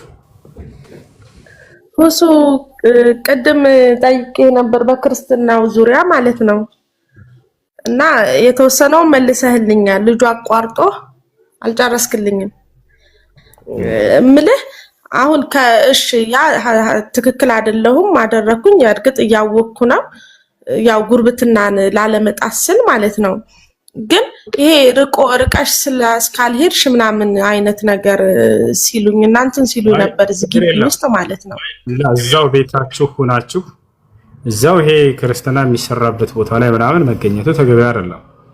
ምክንያቱም ያ ልጅ በእርሱ ላይ ያለ ፍላጎቱ ሰላም አለይኩም ሙስሊም ስህተት ነው። ነገር ግን ከዛ ቦታ ላይ አለመገኘት ነቢያችን ሰለላሁ ዐለይሂ ወሰለም ሐዲስ ላይ ምን አሉ? قال النبي صلى الله عليه وسلم من رأى منكم منكرا فليغيره بيده فإن لم يستطع فبلسانه فإن لم يستطع فبقلبه وذلك أضعف الإيمان አሉ። ከእናንተ ክፉ ነገር ሲሰራ ያየሰው አይሰማም፣ በእጁ ያስተባብል። አይሰማማ፣ በእጁ ያስተባብል። በእጁ ማስተባበል ያልቻለ ሰው ደግሞ በአንደበቱ ያስተባብል አሉ። በአንደበቱ ማስተባበል ያልቻለ ሰው ይሄንን ደግሞ ምን ያደርጋሉ? ነብዩ ሰለላሁ ዐለይሂ ወሰለም በልቦ ያስተባብል አሉ። ኢማሙ ነወዊ ሌሎችም ዑለሞች ሲናገሩ ወልኢንካሩ ቢልቀልቢ ማዕናሁ አልኢብቲዓዱ ዐን አማኪን ልሙንከር፣ በልብ ማስተባበል ማለት ያ ክፉ ስራ ከሚሰራበት ቦታ መራቅ አለመገኘት ማለት ነው ብለዋል። ስለዚህ ሰውየው በአንደበቱ ማስተባበል ካልቻለ ክፉ ነገር ሲሰራ እዚያ ቦታ ላይ መሳተፍ አይፈቀድለትም፣ ከዚያ መራቅ አለበት። ትክክል ናቸው። እሺ ይህን ይመስላል።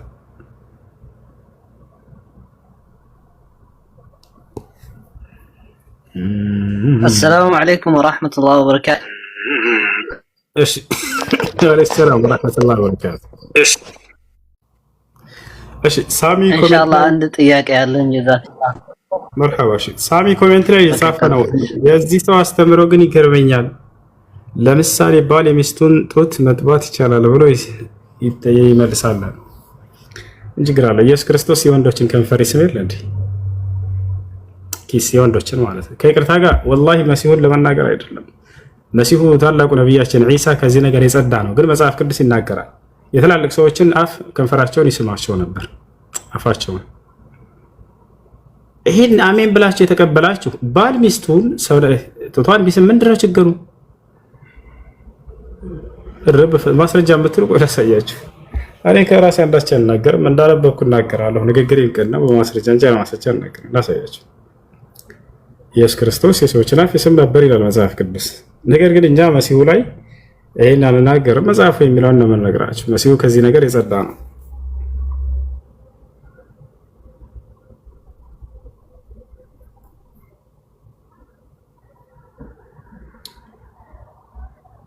ያ ሰላም ያ ሰላም ያ ሰላም ያ ሰላም።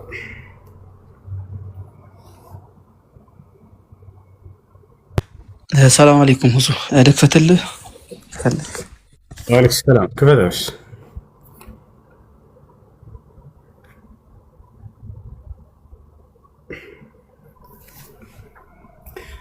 ይህንንም ብሎ አፌን ሳመኝ ከጣዕሙን ብዛት የተነሳ አፌን አጣፈጠው ይላል ኢየሱስ ክርስቶስ።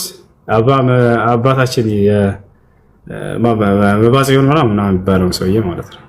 እስኪ አንብበው ኢብኑ ጣፍ። መርሐባ።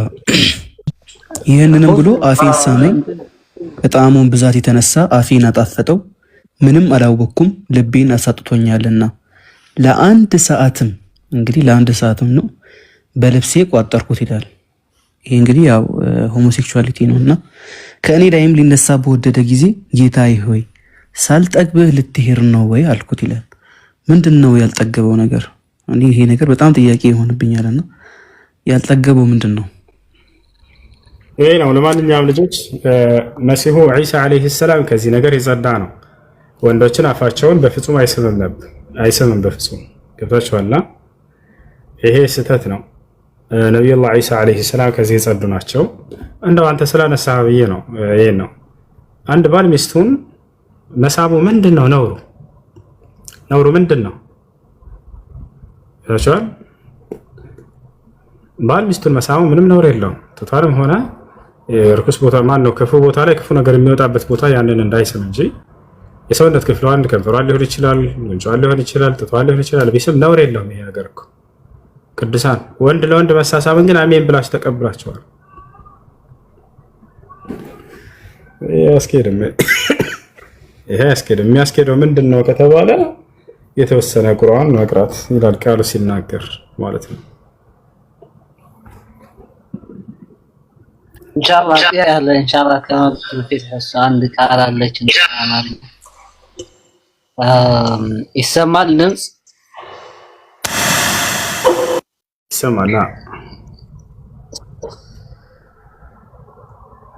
ኦኬ አሁን የአማርኛ ቃል ነውና ይችላል አይችልም የምትለው ቃል ለአረብኛው አልቁድራ ትወክላለች ወይ? ለምሳሌ አንድ ሰው ሲወያይ አላህ Subhanahu Wa Ta'ala ይችላል ብሎ ይጀምርና ሲፈቱን ነቅስ ይናገራል። ከዛ በኋላ ከእርሱ ጋር የሚወያይ ሰው ደግሞ አይችልም ይላል። ግን ውይይቱ የሚይዘው በሲፈቱን ነቅስ ነው። እንዴት ቁድራ በቁድራ ይገለጻል? ሲፈቱን ነቅስ የአማርኛ ቃልስ አልቁድራ ትወክላለች ወይ ይችላል የምትለው ቃል? ኢንሻአላህ ይብራራል። ጀዛከላሁ ኸይር። መርሐባ። አላህ Subhanahu Wa Ta'ala ሁሉን ነገር በማድረግ ላይ ቻይ ነው። ነገር ግን አንዳንድ ነገራቶች ይጠቀሱና ይሄን ማድረግ ይችላል ወይ ብለው ይጠይቋቸዋል። ለምሳሌ ሰው መሆን ይችላል ወይ ይሏቸዋል። ይሄ ስለ መሆን ሆነ ጥያቄው ማለት ነው እንጂ ስለ ማድረግ አይደለም። አላህ ሁሉን ነገር በማድረግ ላይ ቻይ ነው ወይ? አዎ ቻይ ነው። ስለማድረግ ጠይቆ እንደገና ምን ያደርጋሉ? ስለመሆን ይጠይቃሉ። አላህ ሰው መሆን ይችላል ወይ? ላ ስለማድረግ ከጠየቅ አላህ ሰውን መፍጠር ይችላል ወይ? ለተቻለ አይደል? ወይንም ሰውን በግ ማድረግ ይችላል ወይ ብትል ትችላለህ። ይሄን ጥያቄ ይችላል። አላህ Subhanahu Wa Ta'ala ማድረግ ይችላል። ሰዎችን አላህ Subhanahu Wa Ta'ala ወደ ዝንጀሮ ወደ አሳማ የቀየራቸው አሉ። ይሄን ማድረግ ቻይ ነው አላህ። وجعل منهم القردة والخنازير ይላል። ከአይሁዶች መካከል ጥፋትን አጥፍተው ከእነርሱ ወደ ዝንጀሮ ያደረኳቸው አሉ፣ ወደ አሳማም የቀየርኳቸው ብለው አላህ Subhanahu Wa Ta'ala ተናግሯቸዋል። ስለማድረግ ጠይቆ አላህ ወላሁ ዐላ ኩሊ ሸይኢን ቀዲር አላህ ሁሉን ነገር በማድረግ ላይ ቻይ ነው። ወጣላ አይደል? እንደገና ወደ ምን ይጠይቃሉ? ታዲያ ሰው መሆን ይችላል ወይ? ላ ጥያቄ ስህተት ነው። ስለማድረግ ጠይቀህ ስለመሆን እንደገና እየጠየቅ ያለው ያተቻል።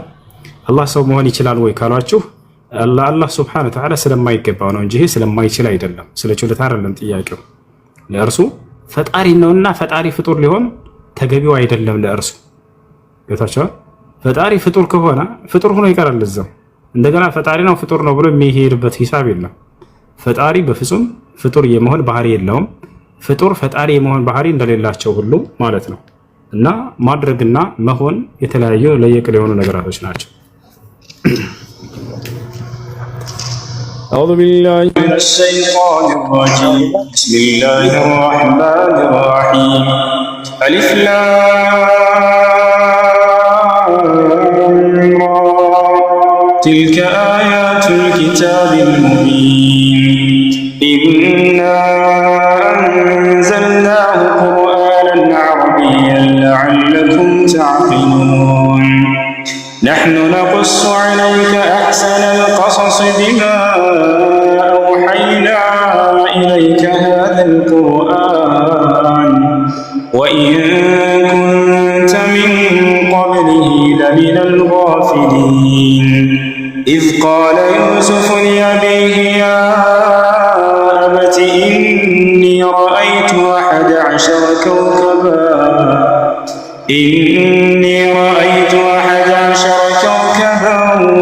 والشمس والقمر رأيتهم لي ساجدين قال يا بني لا تقصص رؤياك على إخوتك فيكيدوا لك كيدا إن الشيطان للإنسان عدو مبين وكذلك يجتبيك ربك ويعلمك من تأويل الأحاديث ويتم نعمته عليك وعلى آل يعقوب كما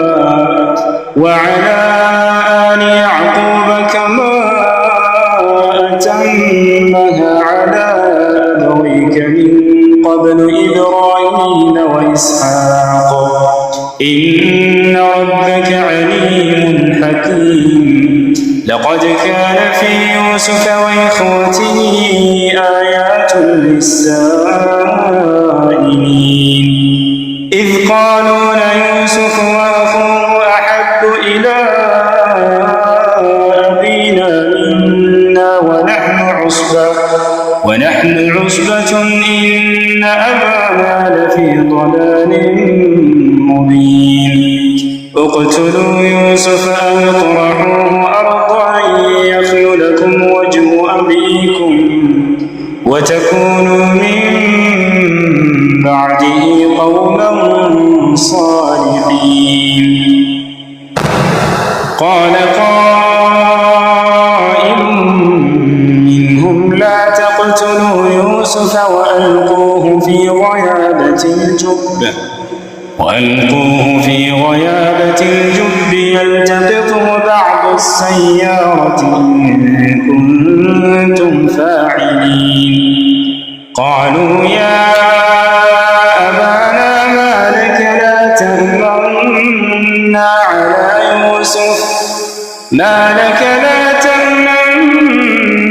على يوسف وإنا له لناصحون أرسله معنا غدا يرتع ويلعب وإنا له لحافظون حزني أن تذهبوا به وأخاف أن يأكله الذئب وأنتم عنه غافلون. قالوا لئن أكله الذئب ونحن عصبة إنا إذا لخاسرون.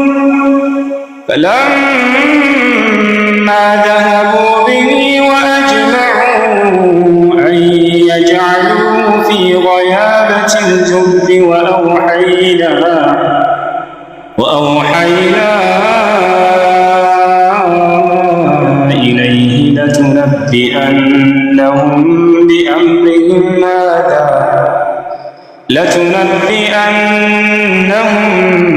بأمرهم هذا وهم لا يشعرون. وجاءوا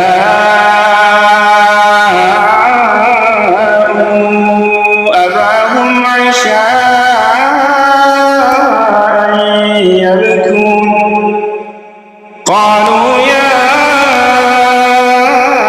أبانا إنا ذهبنا نستبق وتركنا يوسف عند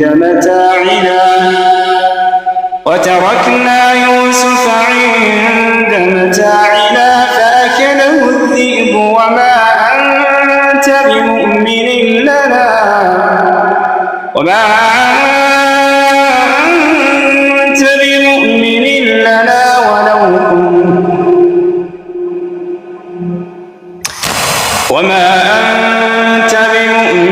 لنا ولو كنا صادقين. وجاءوا على قميصه بدم كذب قال بل سولت لكم أنفسكم أمرا فصبر جميل والله المستعان على ما تصفون. وجاءت سيارة فأرسلوا واردهم فأدلى دلوه قال يا بشرى هذا غلام وأسروه بضاعة والله عليم بما يعملون. وشروه بثمن بخس دراهم معدودة وكانوا فيه من الزاهدين. وقال الذي اشتراه من مصر لامرأته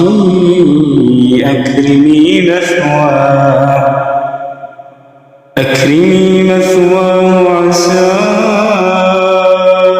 أن ينفعنا أو نتخذه ولدا.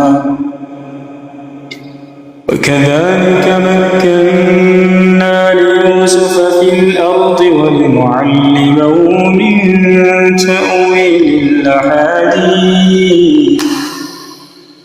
والله غالب على أمره ولكن أكثر الناس لا يعلمون.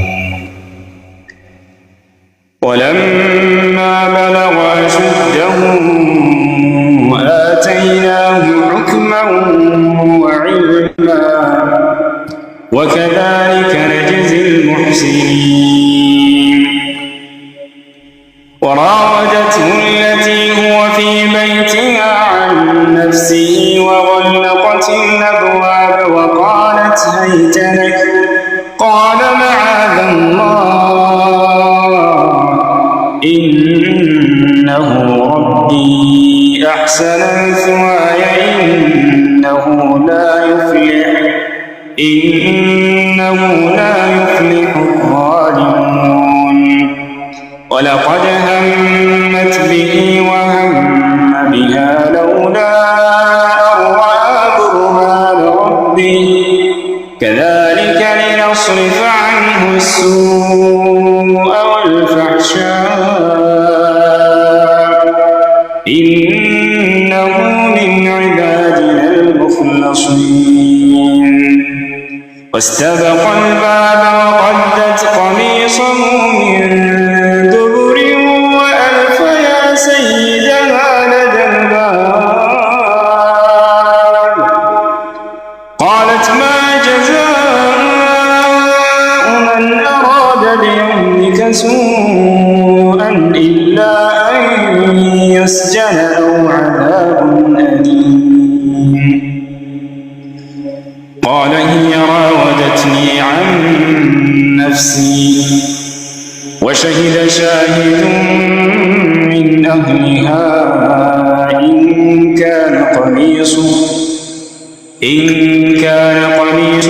قد من قبل فصدقت وهو من الكاذبين وإن كان قميصه قد من دبر فكذبت وهو من الصادقين فلما رأى قميصه قد من دبر قال إنه من كيدكم إن كيدكن عظيم يوسف أعرض عن هذا واستغفري لذنبك إنك كنت من الخاطئين وقال نسوة في المدينة امرأة العزيز تراود فتاها عن نفسه قد شغفها حبا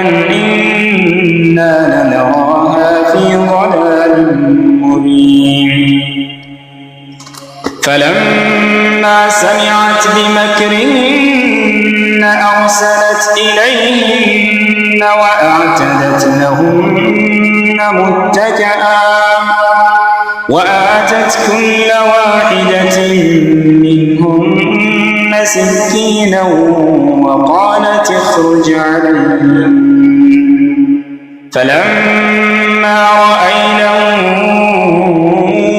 أكبرنه وقطعن أيديهن وقلن حاش لله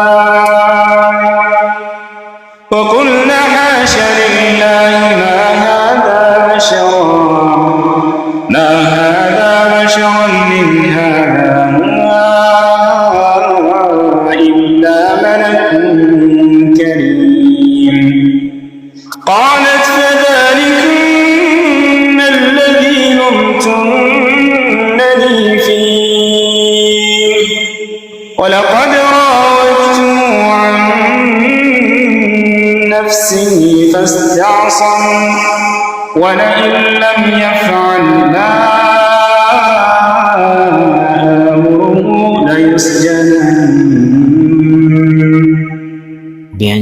ليسجنن وليكونن من الصاغرين قال رب السجن أحب إلي مما يدعونني إليه وإلا تصرف عني كيدهن أصب إليهن وأكن من الجاهلين فاستجاب له ربه فصرف عنه كيدهن إنه هو السميع العليم ثم بدا لهم من بعد ما رأوا الآيات ليسجننه حتى حين ودخل معه السجن فتيان قال أحدهما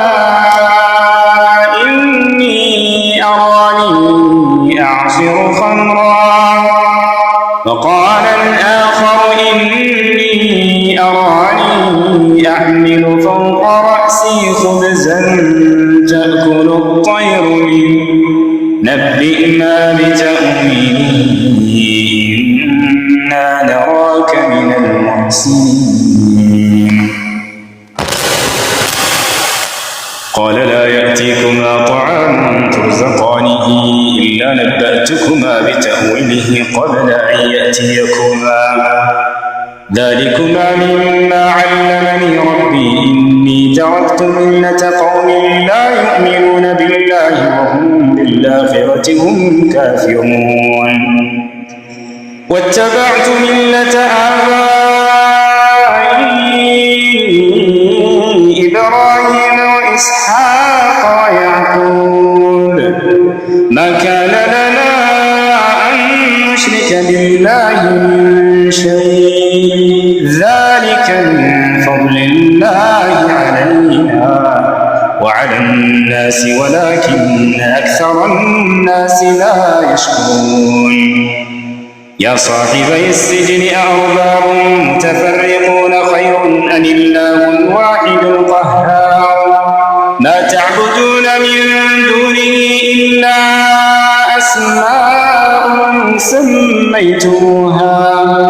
سميتموها أنتم وآباؤكم ما أنزل الله بها من سلطان إن الحكم إلا لله أمر أن لا تعبدوا إلا إياه ذلك الدين القيم ولكن أكثر الناس لا يعلمون يا صاحبي السجن أما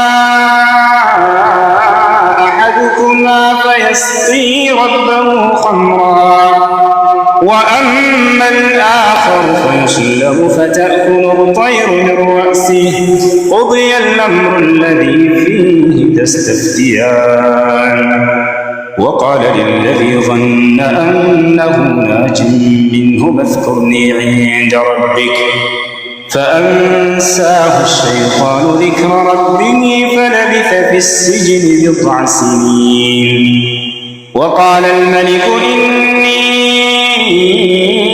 أرى 7 بقرات سمان يأكلهن 7 عجاف و7 سنبلات خضر وأخر يابسات يا أيها الملأ أفتوني في رؤياي إن كنتم للرؤيا تعبرون قالوا أضغاث أحلام وما نحن بتأويل الأحلام بعالمين وقال الذي نجا منهما وادكر بعد أمة أنا أنبئكم بتأويله فأرسلون يوسف أيها الصديق أفتنا في 7 بقرات سمان يأكلهن 7 عجاف و7 سنبلات خضر وأخر يابسات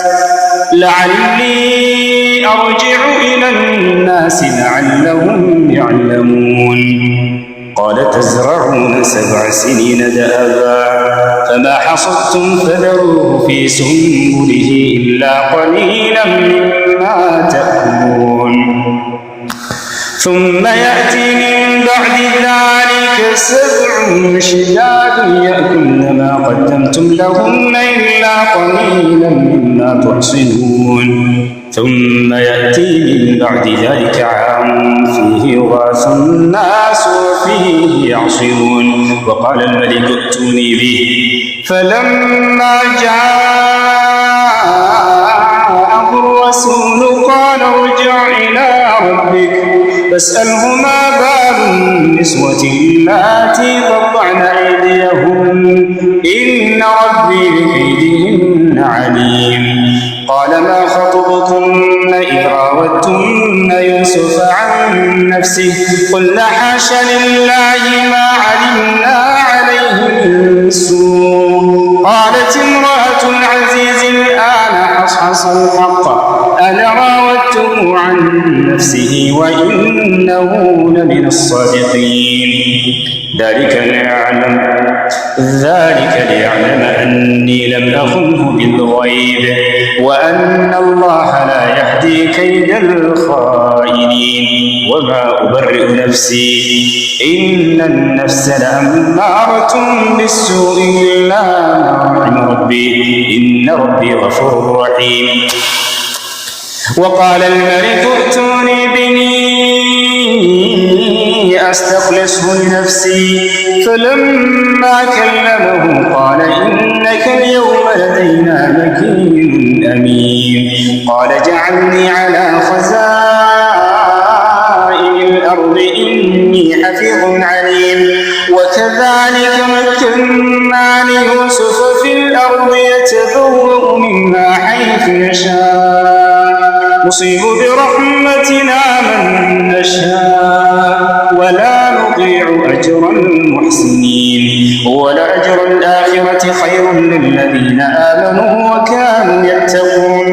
وجاء إخوة يوسف فدخلوا عليه فعرفهم وهم له منكرون. ولما جهزهم بجهازهم قال ائتوني بأخ لكم من أبيكم ألا ترون أني أوفي الكيل وأنا خير المنزلين.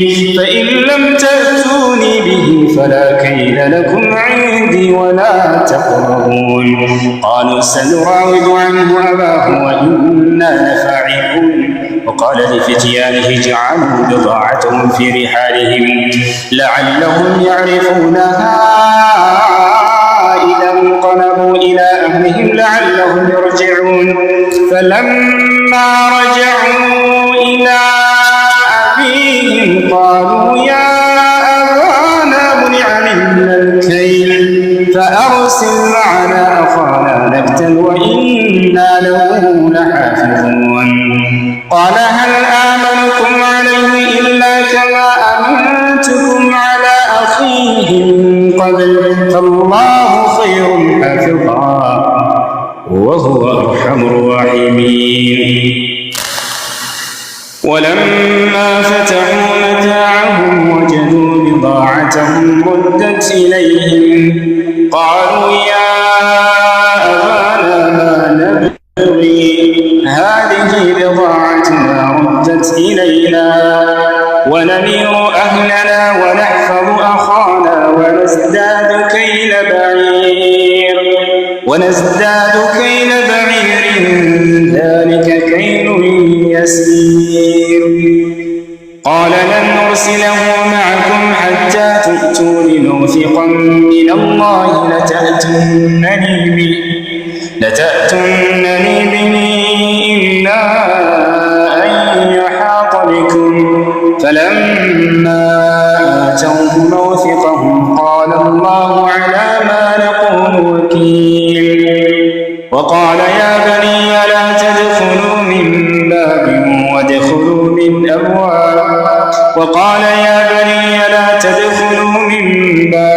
واحد وادخلوا من أبواب متفرقة.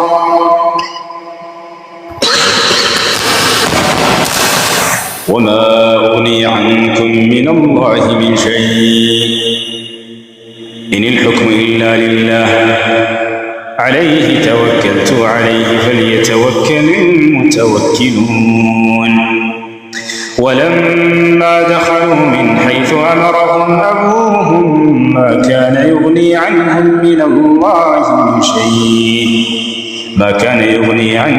من الله من شيء إلا حاجة في نفس يعقوب قضاها وإنه لذو علم لما علمناه ولكن أكثر الناس لا يعلمون. ولما دخلوا على يوسف آوى إليه أخاه قال إني أنا أخوك فلا تبتئس بما كانوا يعملون. فلما جهزهم بجهازهم جعل السقاية في رحل أخيه ثم أذن مؤذن أيتها العير إنكم لسارقون قالوا وأقبلوا عليهم ماذا تفقدون قالوا نفقد صواع الملك ولمن جاء به حمل بعير وأنا به زعيم قالوا تالله لقد علمتم ما جئنا لنفسد في الأرض وما كنا سارقين قالوا فما جزاؤه إن كنتم كاذبين قالوا جزاؤه من وجد في رحله فهو جزاؤه كذلك نجزي الظالمين فبدأ بأوعيتهم قبل وعاء أخيه ثم استخرجها من وعاء أخيه كذلك كدنا ليوسف ما كان ليأخذ أخاه في دين الملك إلا أن يشاء الله نرفع درجات من نشاء وفوق كل ذي علم عليم قالوا إن يسرق فقد سرق أخ له من قبل فأسرها يوسف في نفسه ولم يبدها لهم قال أنتم شر مكانا والله أعلم بما تصفون قالوا يا أيها العزيز إن له أبا شيخا كبيرا فخذ أحدنا مكانه إنا نراك من المحسنين قال معاذ الله أن نأخذ إلا من وجدنا متاعنا عنده إنا إذا لظالمون فلما استيئسوا منه خلصوا نجيا قال كبيرهم ألم تعلموا أن أباكم قد أخذ عليكم موثقا من الله ومن قبل ما فرطتم في يوسف فلن أبرح الأرض حتى يأذن لي أبي أو يحكم الله لي وهو خير الحاكمين ارجعوا إلى أبيكم فقولوا يا أبانا إن ابنك سرق ارجعوا إلى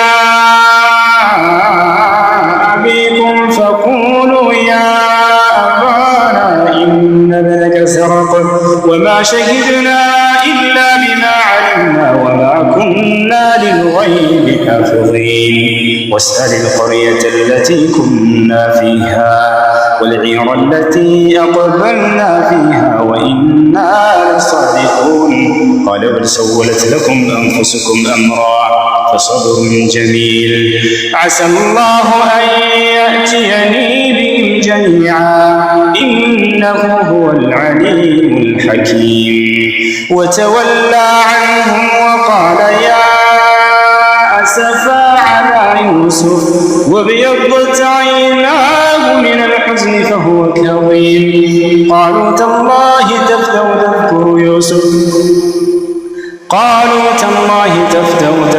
يوسف حتى تكون حرضا أو تكون من الهالكين قال إنما أشكو بثي وحزني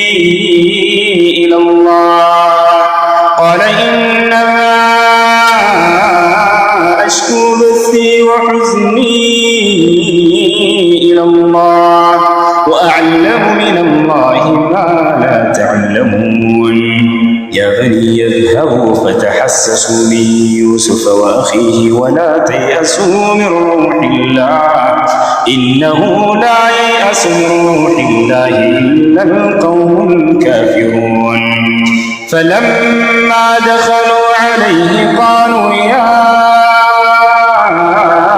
أيها العزيز مسنا وأهلنا الضر وجئنا ببضاعة مزجاة فأوف لنا الكيل وتصدق علينا إن الله يجزي المتصدقين قال هل علمتم ما فعلتم بيوسف وأخيه إذ أنتم جاهلون قالوا أئنك لأنت يوسف قال أنا يوسف وهذا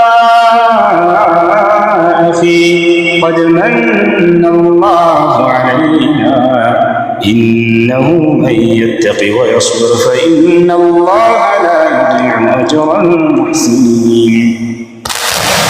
قالوا تالله لقد علمتم ما جئنا لقد آثرك الله علينا وإن كنا لخاطئين. قال لا تثريب عليكم اليوم يغفر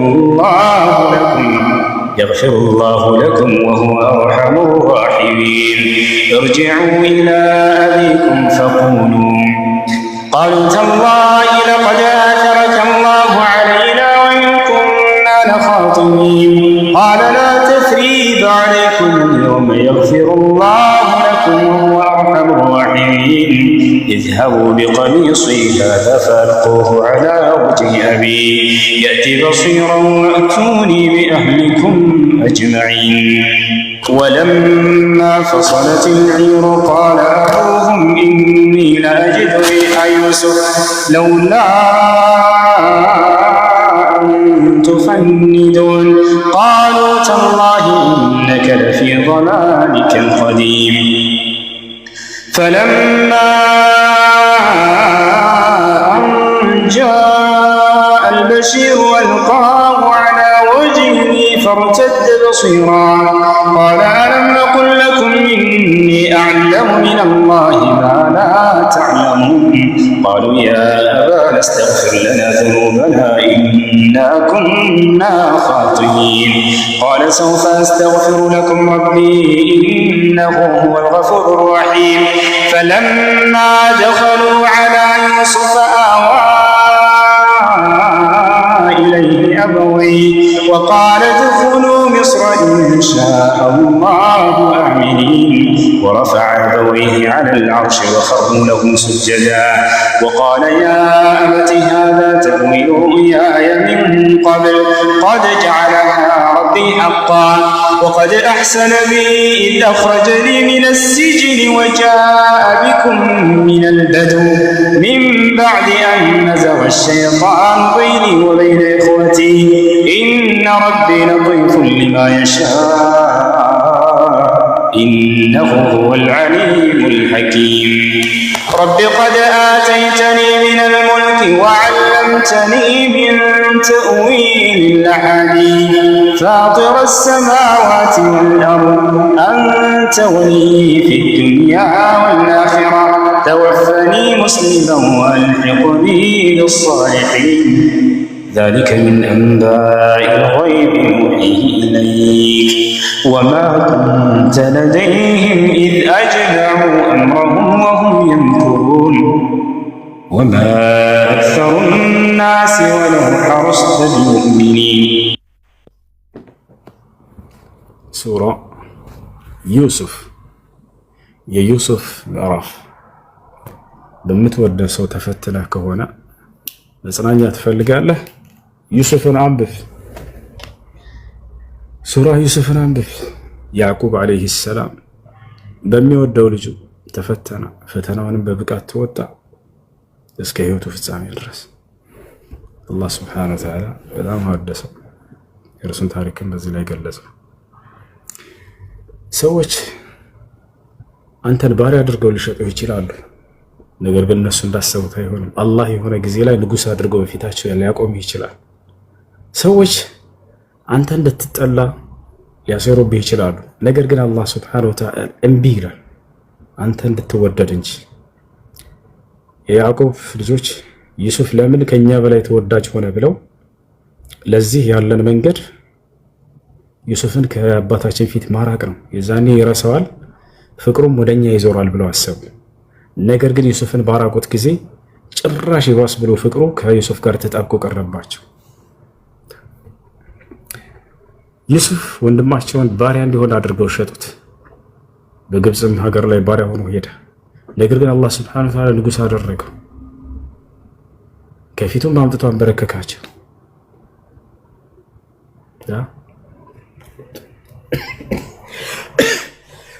ሰላሙ አለይኩም ወረሕመቱላሂ ወበረካቱ። መልካም አዳር ይሁንላችሁ። ፒኬና ጀማል ትቀጥላላችሁ። ጀማል ትቀጥላላችሁ። ሰላም አለይኩም ላርፍ ነው። ወአለይኩም ሰላም ወራህመቱላሂ ወበረካቱ። አረ ያሸቅነ ነበር እኮ አንተ ማሻአላህ አለይክ ባረከላሁ ፊክ ሸራህላሁ ሰድረክ ያ ሰላም ሰላም ጀዛኩሙላህ ኸይር። እስኪ ፒኬ ካለ አለውኝ ነው ችግር የለውም። ግን እሱ የአድሚን እንትን የኩትሰኝሽ አታች ላግዛቸዋለሁ ኢንሻአላህ። የገሱ ችግር የለውም። መርሐባ እዚህ ባለው ሰዓት አግዛቸዋለሁ ኢንሻአላህ። እሺ ያና ኮሜንት ሀይቢ ለታርፍ ከሆነ ወይ ቆይተህ ማትመለስ ከሆነ ግን እሱ ዝጋሽ። ምትመለስ ከሆነ ችግር የለውም። እስከተመለስ መቆየትም ማምሸትም ማደርም እችላለሁ። መርሐባ ግን ለታርፍ ከሆነ በቃ 1000 ምናምን ሰዎች ስላሉ ከሚበታተኑ ክርስቲያኖች ካላችሁ ገብታችሁ ማንኛውም ጥያቄ መጠየቅ ትችላላችሁ፣ መዋየት ትችላላችሁ። ስለ ክርስትና በተመለከተ አይ ላርፍ ነው። ሰላም አለይኩም።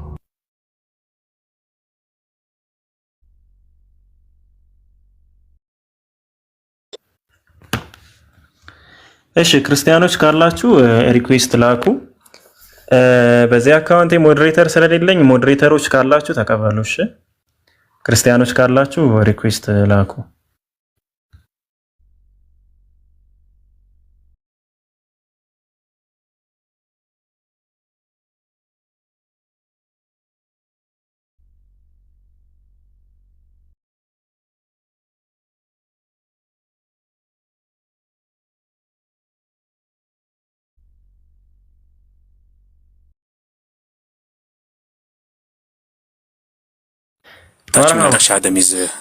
ካላችሁ እስኪ ኢንሻአላህ። ሰላም አለይኩም ቢክ ወአለይኩም ሰላም ወራህመቱላሂ ወበረካቱ።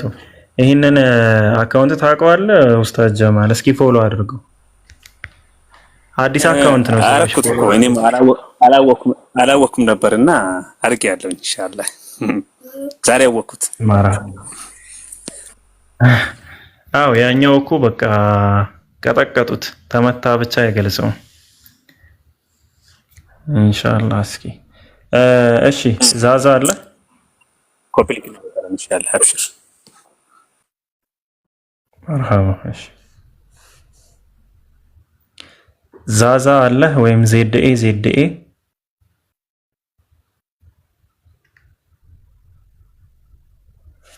እሺ ሌላ ሰው ካለ አስገቡሽ። ክርስቲያኖች ካላችሁ ሪኩዌስት ላኩ። ጥያቄ አለን።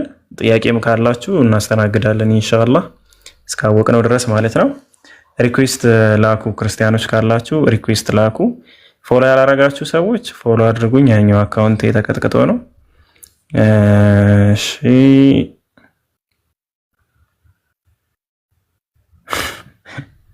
እና ምን ካስጠላነህ እኮ መራቅ ነው። እዚህ ሰፈር ምንም አሰራም። እሺ ክርስቲያኖች ካላችሁ ሪኩዌስት ላኩ።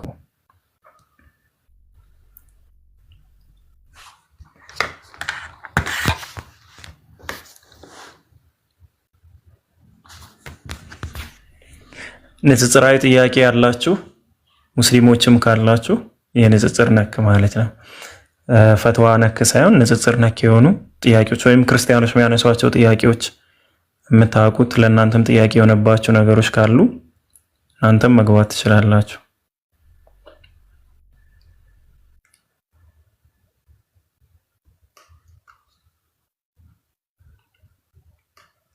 ኦኬ የኔም እኮ ሁለተኛውን አካውንት እሺ፣ አንደኛው መስሎ ደግሞ እንዳትነቃቅ አንደኛውንም ፎሎ ስላላረኩ ችግር የለውም። ይሄንንም ባላደርግ አይ ተው ችግር የለውም። ብዙ ቦታ ስለምገባ ችግር የለውም። ክርስቲያን ወገኖቻችን ሙስሊሞችም በሐዲስና ቁርአን ካላቸው መግባት ይችላሉ። ይግቡ።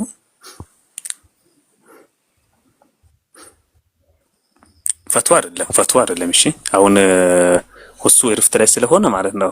ያአላህ ንጽጽራዊ ጥያቄ አንድ ቁጥር ጻፉ ትገባላችሁ።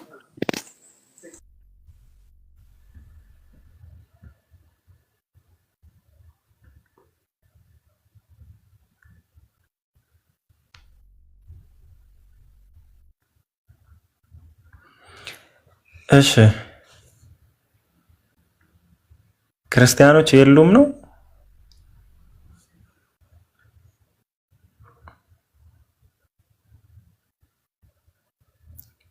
ማን አለ? السلام عليكم. وعليكم السلام ورحمة الله وبركاته. ሰላም ነው? አልሐምዱሊላህ። እንዴት ነው? አልሐምዱሊላህ።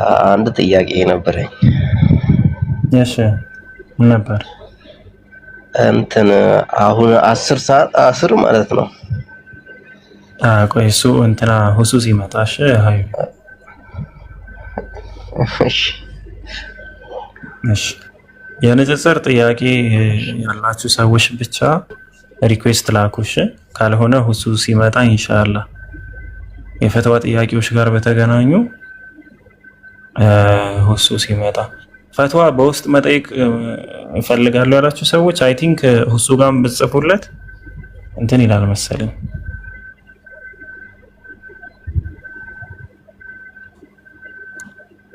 እሺ ክርስቲያኖች ካላችሁ ሪኩዌስት ላኩ፣ ወይም ሙስሊሞች ናችሁ የንጽጽር ጥያቄ ያላችሁ ካላችሁ አንድ ቁጥር ጻፉ።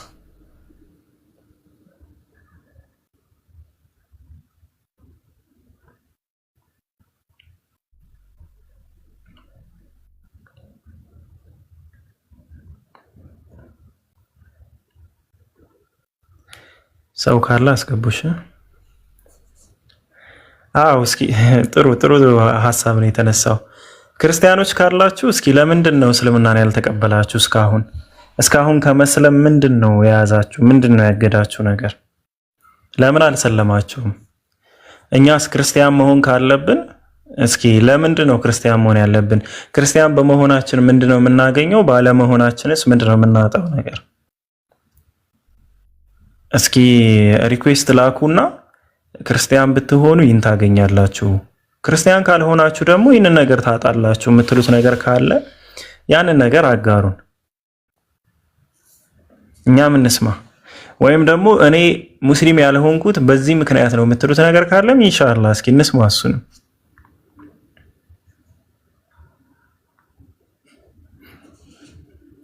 እሺ አስገባኝ ያሉ ነው ከታች አስገቡኝ ኢንሻአላህ።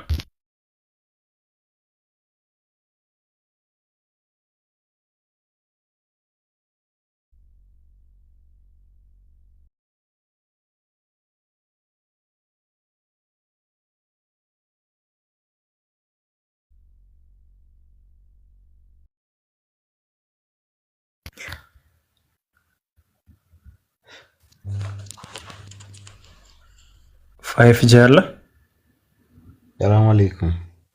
ወአለይኩም ሰላም ወራህመቱላሂ ወበረካቱ። ሰላም ናችሁ ጀማ? አልሐምዱሊላህ ሰላም ነው አለን። የሆነ ጥያቄ ነበረኝ። ማሻ እኔ ሙስሊም ነኝ። ያው እሺ የሆነ ጓደኛ ነበረና ማለት ነው ሌላ ሰዓት አይሰግድም፣ ጁማዓ ሰዓት ብቻ ሁሌ ይሰግዳል። ስለዚህ ማለት ወደ ሽርክ ነገር ይሆናል። ሽርክ ጋር የሚያገናኘው ነገር ያለ አይመስለኝም። ግን ሰላት እየተዉ አንዳንድ ሰላት መዝለል፣ አንዳንድ ሰላት መስገድ ግን ያው ካለ መስገድ የባሰ ነው። እንደዛ እንደሆነ ነው የማውቀው። ለማንኛውም የፈትዋ ጥያቄዎች ያሏችሁ ሰዎች ፕሊስ፣ እኛ ፈትዋ እናስተናግድም። ኢንሻአላህ ሁሱ ሲመጣ ሁሱ ያስተናግዳቸዋል። ፈትዋ ነክ የሆነ ጥያቄ ያላችሁ ሪኩዌስት ባትሉ ኢንሻአላህ ይመጣል፣ ወይም ደግሞ ነገ ታገኘዋለህ። እሺ በቃ ማለት እስከዛሬ የገባው የጻፍኩለት አልሳበኝም ብዬ ነበር። ያው እሱ አይደለም ሞዴሬተሮች ናቸው የሚያስገቡ። ኢንሻአላህ እኔ ካየው በዚህ አካውንት የሞዴሬተር የለኝም፣ በድሮ አካውንት ያለኝ ካየው አስገባለሁ። እሺ ሀቢባ አመሰግናለሁ። መርሐባ። እሺ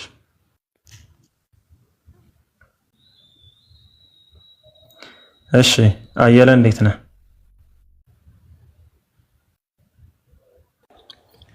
ደህና ነኝ እግዚአብሔር ይመስገን። ሰላም ነው?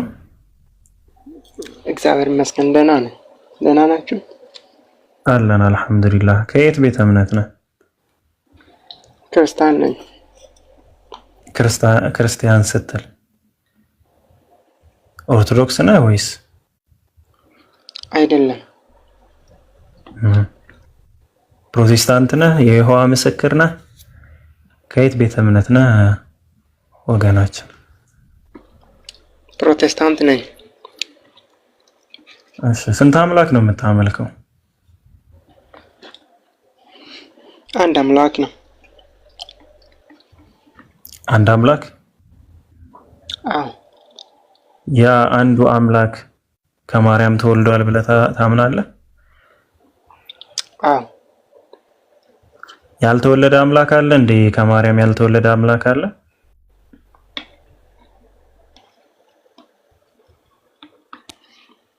አልገባኝም።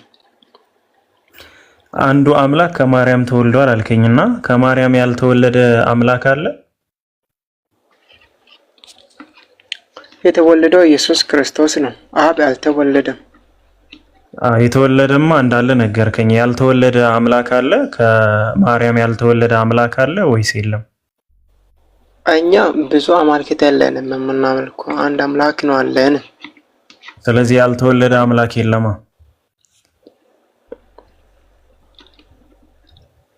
ሲጀምርም አምላክ ተወልዷል ስንል እኛን ለማዳን ነው የተወለደው እንጂ ነው። ያልተወለደ አምላክ አለ ወይስ የለም ብዬ ነው የጠየኩህ።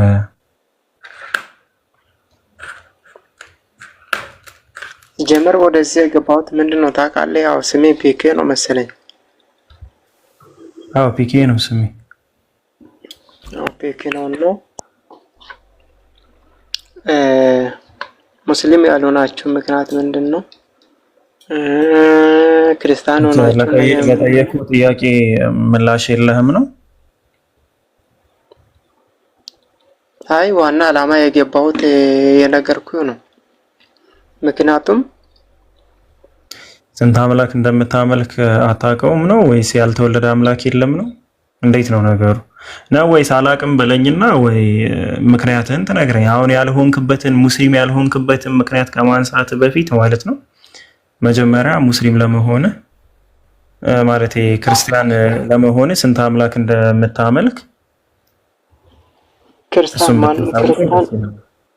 ማንም ክርስቲያን አንድ አምላክ ያመልካሉ። እኔ ደግሞ አንድ አምላክ ተወልዷል አልከኝ። ያየለ የአንዱ አምላክ ተወልዷል። አንድ አምላክ በስጋ ተገልጧል በማርያም በኩል። በስጋ ያልተገለጠ አምላክ አለ? በስጋ አዎ ጥሩ። ኢየሱስ ክርስቶስ የሚባል አምላክ በስጋ ተገልጧል። በስጋ ያልተገለጠ አምላክ አለ? አየለ ለዚህ አከፋፍለን አይደለም እኛ በስራ ምክንያት ነው እንጂ ማን ከፋፈለው? አየለ ቆይ አንዴ እየተደማመጥን እሺ። ማንም እኮ የከፈለው የለም። አንተ በስጋ የተገለጠ አምላክ አለ አልከኝ። እኔ በስጋ ያልተገለጠ ሳለ ወይ አልኩ። ከሌለ የለም ነው፣ ካለ ደግሞ አዎ ያልተገለጠ አለ ነው። ስለዚህ ያልተገለጠ አምላክ አለ ወይስ የለም? ብዙ አምላኮች ሳይሆን ለምሳሌ አብ ያልተወለደ ስለዚህ የለም ነው። በማርያም በኩል ያልተገለጠ አምላክ በስጋ ያልተገለጠ አምላክ የለም። እንደዚህ ማለት አብም ወልድም የተለያዩ አምላኮች ናቸው ማለት ሳይሆን ትክክል ነው። በስጋ ስለተለያዩ አምላኮች ያላወራሁም። አንድ ያየለ እኔ እያወራሁ ያለሁት ምን መሰለህ? ያ አንዱ አምላኬ ያልከው አንተ ያ አንዱ አምላክህ በስጋ ተገልጧል ወይ ስልህ አዎ አልከኝ። ጥሩ እሺ፣ በስጋ ያልተገለጠ አምላክስ አለ ወይ አልኩ። ካለ አለ ነው፣ ከሌለ የለም ነው። ቀላል እኮ ነው። አዎ አዎ ምን አለ ነው ወይስ የለም ነው? አዎ አብ በስጋ አልተወለደም። እሺ አብ አምላክ ነው? አዎ እሺ አንዱ አምላክ ያልከው የትኛውን ነው? በስጋ የተወለደውን ነው ያልተወለደውን ነው?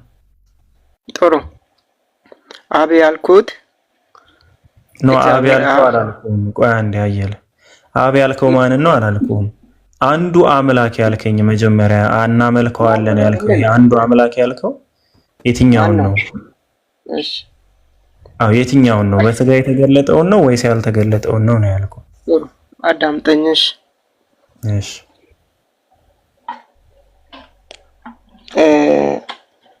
መጀመሪያ እግዚአብሔር ነበረ እና ታስጨርሰኛለህ ግን ያልተጠየቀውን እያወራህ እኮ ነው። ታጨርሰኛለህ። እሺ በቃ ተወው፣ በቃ ትቼዋለሁ። ችግር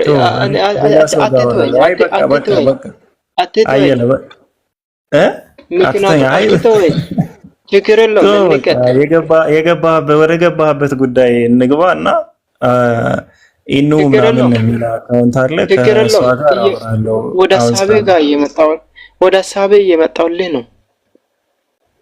ትንሹ በትንሹ ያለውን ፒኬ ታላቁ አብርሃም የሚለውን ፒኬ ኮፒ ሊንክ አድርጉ። እሺ ሰዎች በጣም ተመቶብኛል። ዋናው አካውንት ያ ነው። ኮፒ ሊንክ አድርጉ። ይሄ አሁን ማወራበት በትልቁ ያለውን ደግሞ ፎሎ ያላደረጋችሁ ፎሎ አድርጉ። ላይቭ እንግዲህ ከዚህ በኋላ በዚህኛው በአዲሱ አካውንት ነው መመጣው ማለት ነው። እሺ አየለ ቀጥልሽ። እሺ እና እግዚአብሔር መጀመሪያ እግዚአብሔር ነበረ። ደግሞ እግዚአብሔር ፍጥረቱን ፈጠረና ወይንም ሰዎችን ፈጠረ። ሰዎች ሲፈጥራቸው በኤደን ገነት አስቀመጣቸውና ትእዛዝ ሰጥቶላቸዋል። ያ ትእዛዝ ከእግዚአብሔር ያ ትእዛዝ አለመፈጸማቸው ምንድነው የጠየቀው? አየርቶ ስለመኮብለላቸው ምንድነው የጠየቅኩ? ግን እኔ አሁን ስለ አዳምና ሔዋን እሱን እያስረዳው አይደል የጠየቀኝ ጥያቄ። ለምሳሌ በምን ምክንያት እንደተወለደ የወለድከው የተወለደ አምላክ አለ ያልተወለደ አምላክ አለ አይደል የጠየቀኝ። ተወለደ ብዬ አልጠየቅኩም። በምን ምክንያት ተወለደ ሳይሆን ምክንያቱ ምንም አይሰራልንም። ኦልሬዲ የዛሬ 2018 ዓመት ተወልዷል ብለሃል። ስለዚህ እኔ የተወለደ አምላክ አለ የተወለደ አምላክ አለ ነው አይደል ጥያቄ?